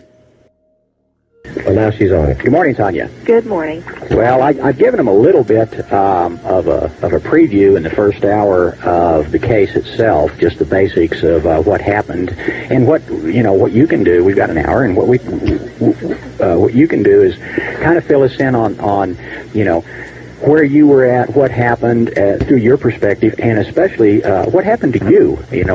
Not only during the time of the bombing and shortly after, but all the way up until like today. So why don't you start with let's back up just a little bit. Take about 5 minutes first and tell us that Terry was the first officer in the building. He probably saw some things that were dangerous for someone to see and remember and know, and he began working the case. And why don't you just kind of take it to there? What did he tell you? Well, it actually started the day of the bombing that he had made some strange statements that at first I wasn't able to really put into any kind of logical order. But later on, it began to make sense why he was making these comments. I picked him up. I got a call about 11:30, maybe 11:15 in the morning of the bombing from Presbyterian Hospital. They said Terry had been injured, and I needed to come down there and get him. In that 2-hour time, I'd been trying to find him. His computer in his police vehicle was not working. Nobody could get a hold of him. Nobody seemed to know where he was. So I was really concerned because I knew he worked that area early in the morning. So I was concerned and was relieved to get the call. So I went down there to Presbyterian Hospital, picked him up. The strange thing was his first statement that came out of his mouth was, "Get me out of this hospital. No matter what you got to do, get me out of here." I said, okay. He's very adamant. I didn't know at the time that I've been told later that he was threatened at the hospital. I didn't know where the source of threatening came, but that's what I've been told later on, about a year after his death. As soon as we got in the vehicle, and Terry had injured his back carrying Randy Ledger out of the building. Randy was a large man, probably almost 300 pounds, and he had fallen through some rubble. So he couldn't even walk, couldn't sit up. And as soon as they loaded him into the car, he got very upset, started to cry a little bit, and said, "Tanya, it's not what they're saying it is. They're not telling the truth. They're lying about what's going on down there." And I did try to press him a little bit, ask him questions, but he didn't seem very willing to talk about it. It was just kind of a comment. It's not what they're portraying it to be. From that point on, it was about 2 or 3 days later, after the bombing, he had asked me to take him down to the site. And mind you, Terry couldn't even walk. He really was not in any shape to go down there. But he kept insisting we needed to go back down there. Said that we needed to go at night when we could not be seen. And people wouldn't just recognize us easily. I didn't understand the reason for that, but I didn't ask a lot of questions either because he just seemed unwilling to give a lot of information. We did go down there, probably between 9:30, 10 o'clock. And he said that we were going to go look underneath where the daycare had been. There was something he wanted to see under there and get a picture if possible. As we went down there, we were stopped, and I can't remember which personnel it was, but I know definitely it was either ATF or FBI. I just cannot recall what the name was on the back of his jacket, but it was one of the two. And Terry had attempted to badge his way through, and the guy told him no. And he said something a little more specific, like, you're not supposed to be back down here, something along the lines that made me realize the two of them recognized each other, and the interaction was very antagonistic. I think had I not been with Terry, he would have said a little more to the man, and maybe been a little more forceful about getting through, but it seemed like he thought better about it since I was with him, and we left. And then he asked me as we got in the car that I not be seen down at the site. And mind you, I worked a job that might require me to go down to the site. But I did not, because he was very adamant that I not be seen down there at any point in time. The entire year after that was lots of strange incidences, lots of strange comments from him. About 15 days after the bombing happened, I got a call from his supervisor, Lieutenant Joanne Randall. And she's being pretty hostile, pretty aggressive, and asked me where Terry was, told her he was not there. And she said, you tell Terry that if he doesn't get that other report in, that he's going to be reprimanded if he does not get that in by the end of the night. Who was this? This is Lieutenant Joanne Randall, and this was his supervisor, direct supervisor at the time. Now, let me give you a little filler in there. In this time frame, Terry had written a 9-page report. I know that he wrote a 9-page report. I saw it. This is the only report, however, that I've ever asked him to read that he did not let me. I didn't understand the reason for that at the time. It was, I've ridden with my husband, on ride-alongs. We talk a lot about what had happened at work. I've read reports about the prostitutes on 9th Francis, just meaning that nothing was really all that sacred. If I asked about it, usually he was pretty forthcoming in telling me about it. This time it was an absolute no. He didn't want me reading this 9-page report. And that's an awfully long report. I don't ever know too many police incident reports that are that long, but his was. As you look back on that, do you find that as his way of protecting you by making sure that you didn't have that knowledge? That's what I believe. That is what I believe. At the time, it was strange to me, but 2 years later, it comes into perspective really clear that he did not want me to have any knowledge of what was going on down there. Okay, so now she wants a second report. She wants a second report. And like I said, this is not hearsay. I got the call. I know what she said to him. He had told me, and I want to say it was maybe, about the 11th or 12th day that he had came into the house and was really upset, just mad. Said that they supposedly lost his first report. It was just missing. He was furious. And another thing that was very unlike him, that he would not keep a copy of the report, but I think because he had been injured and probably was not expecting that the report would come up missing, I think he probably would have made a copy under normal circumstances. But he seemed offended, and he had said that she wanted him to write a much shorter report. It needed to be 1 page. He was being dictated, obviously, what to write in his report and being told to take a lot of things out of it. Now, people have to understand that when you turn a report in, first thing it does, it goes to your supervisor, then it goes to Records Division, and they make multiple copies for various locations. So to lose the report, the supervisor would have to lose it, or they would have to go to these multiple locations that they know the report's at and get rid of all the reports. Right.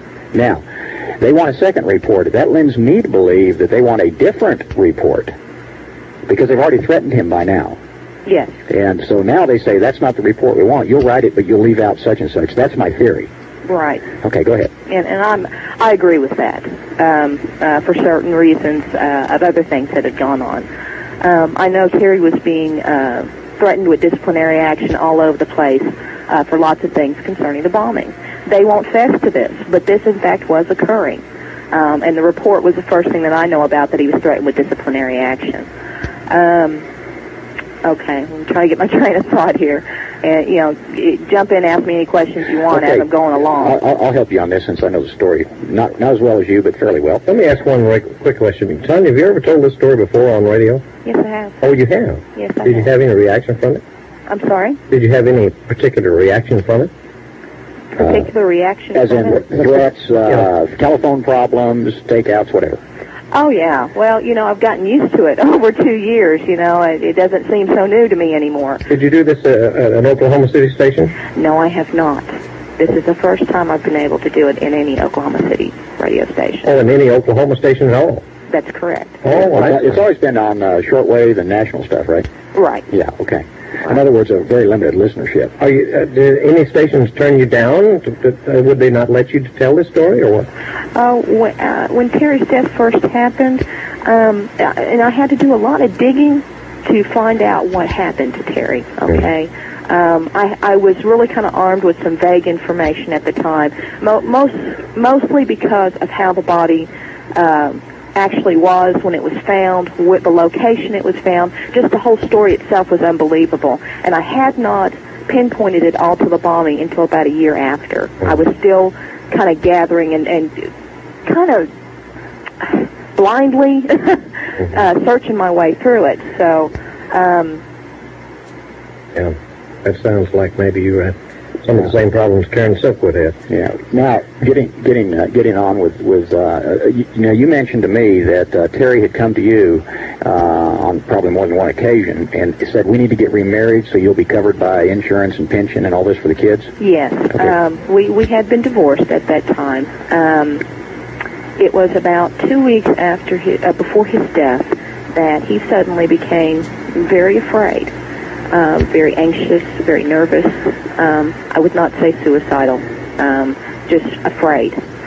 And he would come to my house at strange times of the night, unannounced. And this is, if you knew Terry Yakey, you'd know how out of character this would be. Terry was a polite sort, very respectful. Wouldn't even come over unless, you knew he was coming in advance. But here he was coming up at my door 2 o'clock in the morning, 3:30 in the morning. And he was telling me that he was going to get his insurance papers all put together and make sure that I had them. He wanted me to leave in the middle of the night with him right then. He said, we need to get remarried. Don't ask me questions. This is the only way I can make sure you and the girls are taken care of in the event that something happens to me. But that never happened. That never happened. You never got the paperwork, or it was never done. No, Okay. Because it was, it had started, like I said, 2 weeks beforehand, and he was very vague in what he said, and I spent several hours trying to get him to tell me what was going on.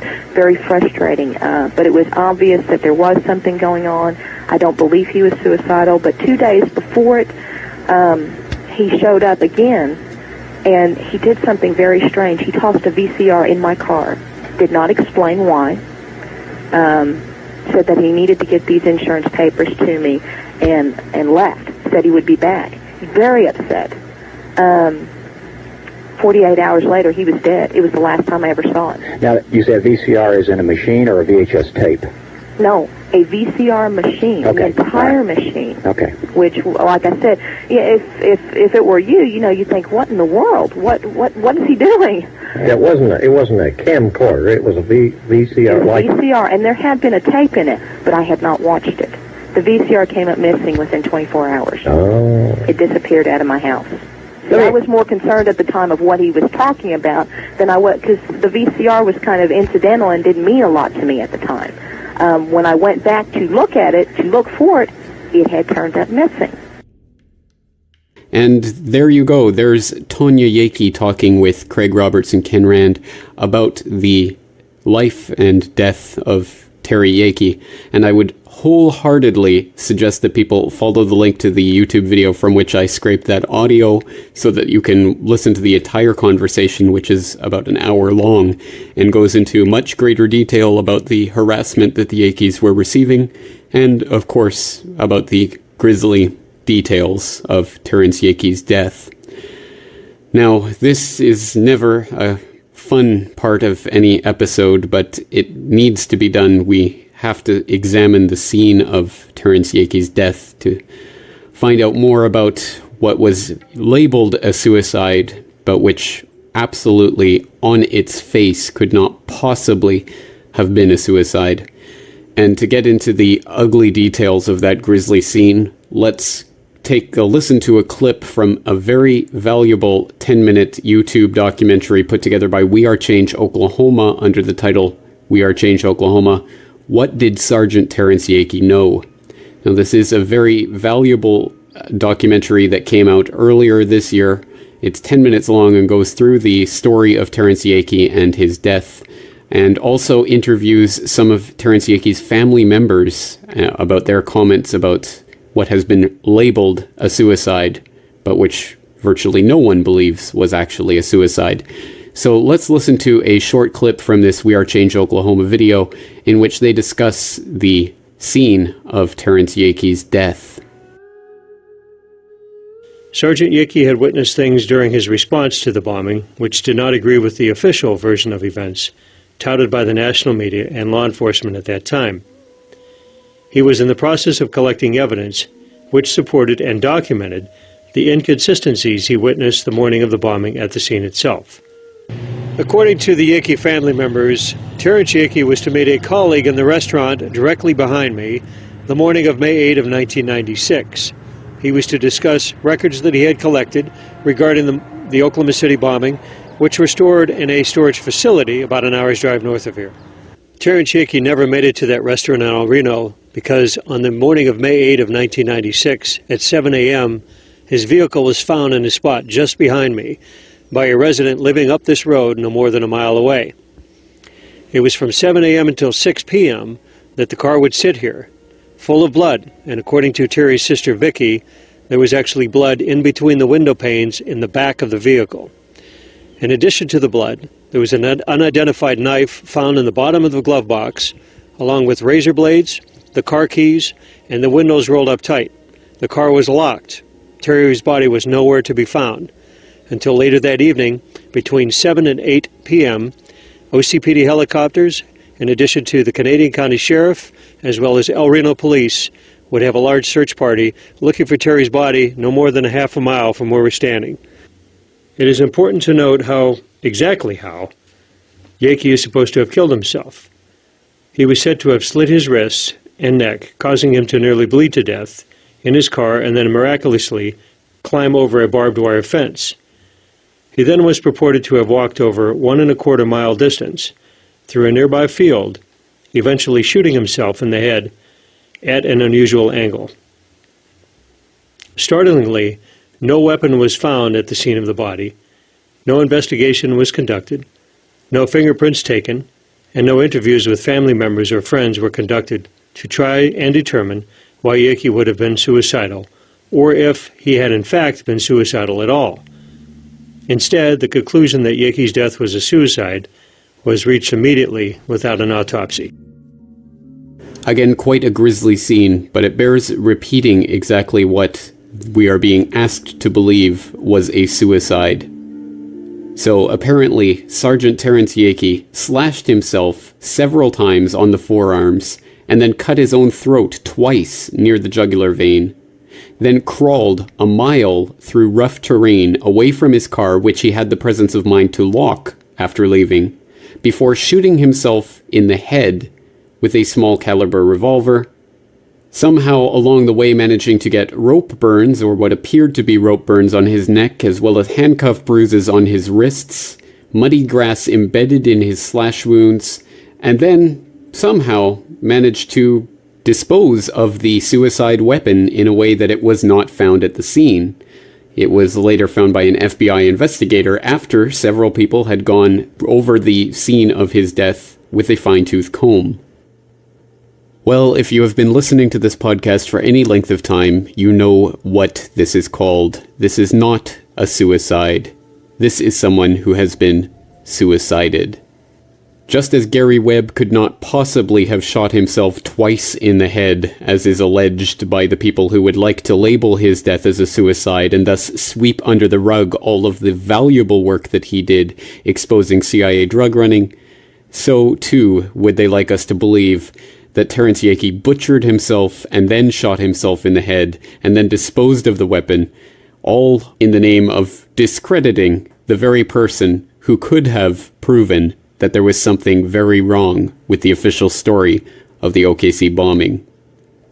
Earlier this week, I had the chance to talk to James Lane of We Are Change Oklahoma. Let's listen to a clip from my interview with James Lane, which of course is available for download in its entirety from CorbettReport.com, in which we talk about the work of We Are Change Oklahoma in continuing to expose the truth about the Oklahoma City bombing in general and the death of Terrence Yakey in particular. Well, tell us a little bit about your own involvement with this story, how you came, obviously, to start with the OKC bombing in general and specifically this case, and tell us a little bit about meeting the family of Terrence Yakey. Absolutely, yeah. Well, I'm born and raised here in Oklahoma, and it's always been something that's, obviously when an event like that happens in your home city, you feel that, you want to investigate it more. And I think a lot of people may have just turned away from it because it was so horrific and they just wanted to put it behind them. But I wanted to know more about it. And after getting involved with We Are Change, I said, well, We Are Change Oklahoma needs to make the Oklahoma City bombing, I think, the primary focus. The New York chapters, they deal with the events of September 11th, but it seemed like, I guess, a lot of time had passed from Oklahoma City. But, there's a lot of information there that needs to be, told. So we put together a trifold flyer that we hand out at the bombing memorial to try to raise awareness and drive folks to, the websites that we have. We're trying to get folks to understand that this could happen again. And we're not saying the government did anything. I don't think the government can even run the post office, but we have evidence of foreknowledge within certain elements of agencies that's, at this point, needs to be investigated. And you've got senior officials of the Clinton administration saying that the only thing that's going to save Obama is another Oklahoma City or 9/11. Those are scary words. Absolutely, it certainly is, and I think for anyone who has spent any time researching it, they'll see all of the various forewarning, foreknowledge, and provocateurship of the various agencies that were supposedly afflicted on that day, including, of course, the ATF. But absolutely, it's an extremely important case, and it continues to be one as we move into a new age of potential Oklahoma City type bombings, and we hear the rhetoric of that increasing. So tell us, I understand you're working on a documentary about the Oklahoma City bombing. Tell us a little bit about that. Absolutely. We've started on a documentary film. Our company is called Free Mind Films. That can be found at freemindfilms.com. And the movie's going to be called A Noble Lie, because that is from Plato's The Republic. And a noble lie is the lie that is knowingly told by the elite in order to maintain social harmony or their position, or their social status.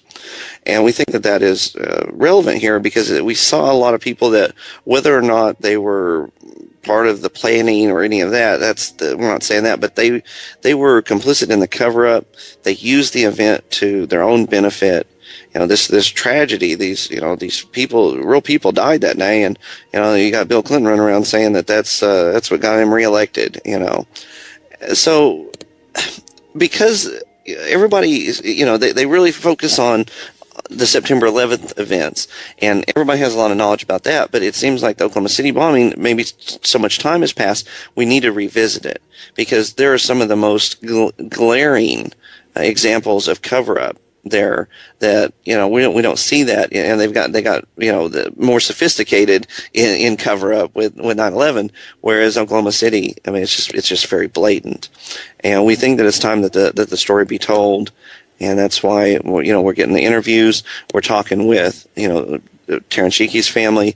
We got interested in his case initially because we found out he was one of the first responders, and that's where we got into the nitrous gas cloud. For me, that was one of the major pieces of evidence that show that the official story is not true. There's mountains of evidence beyond that.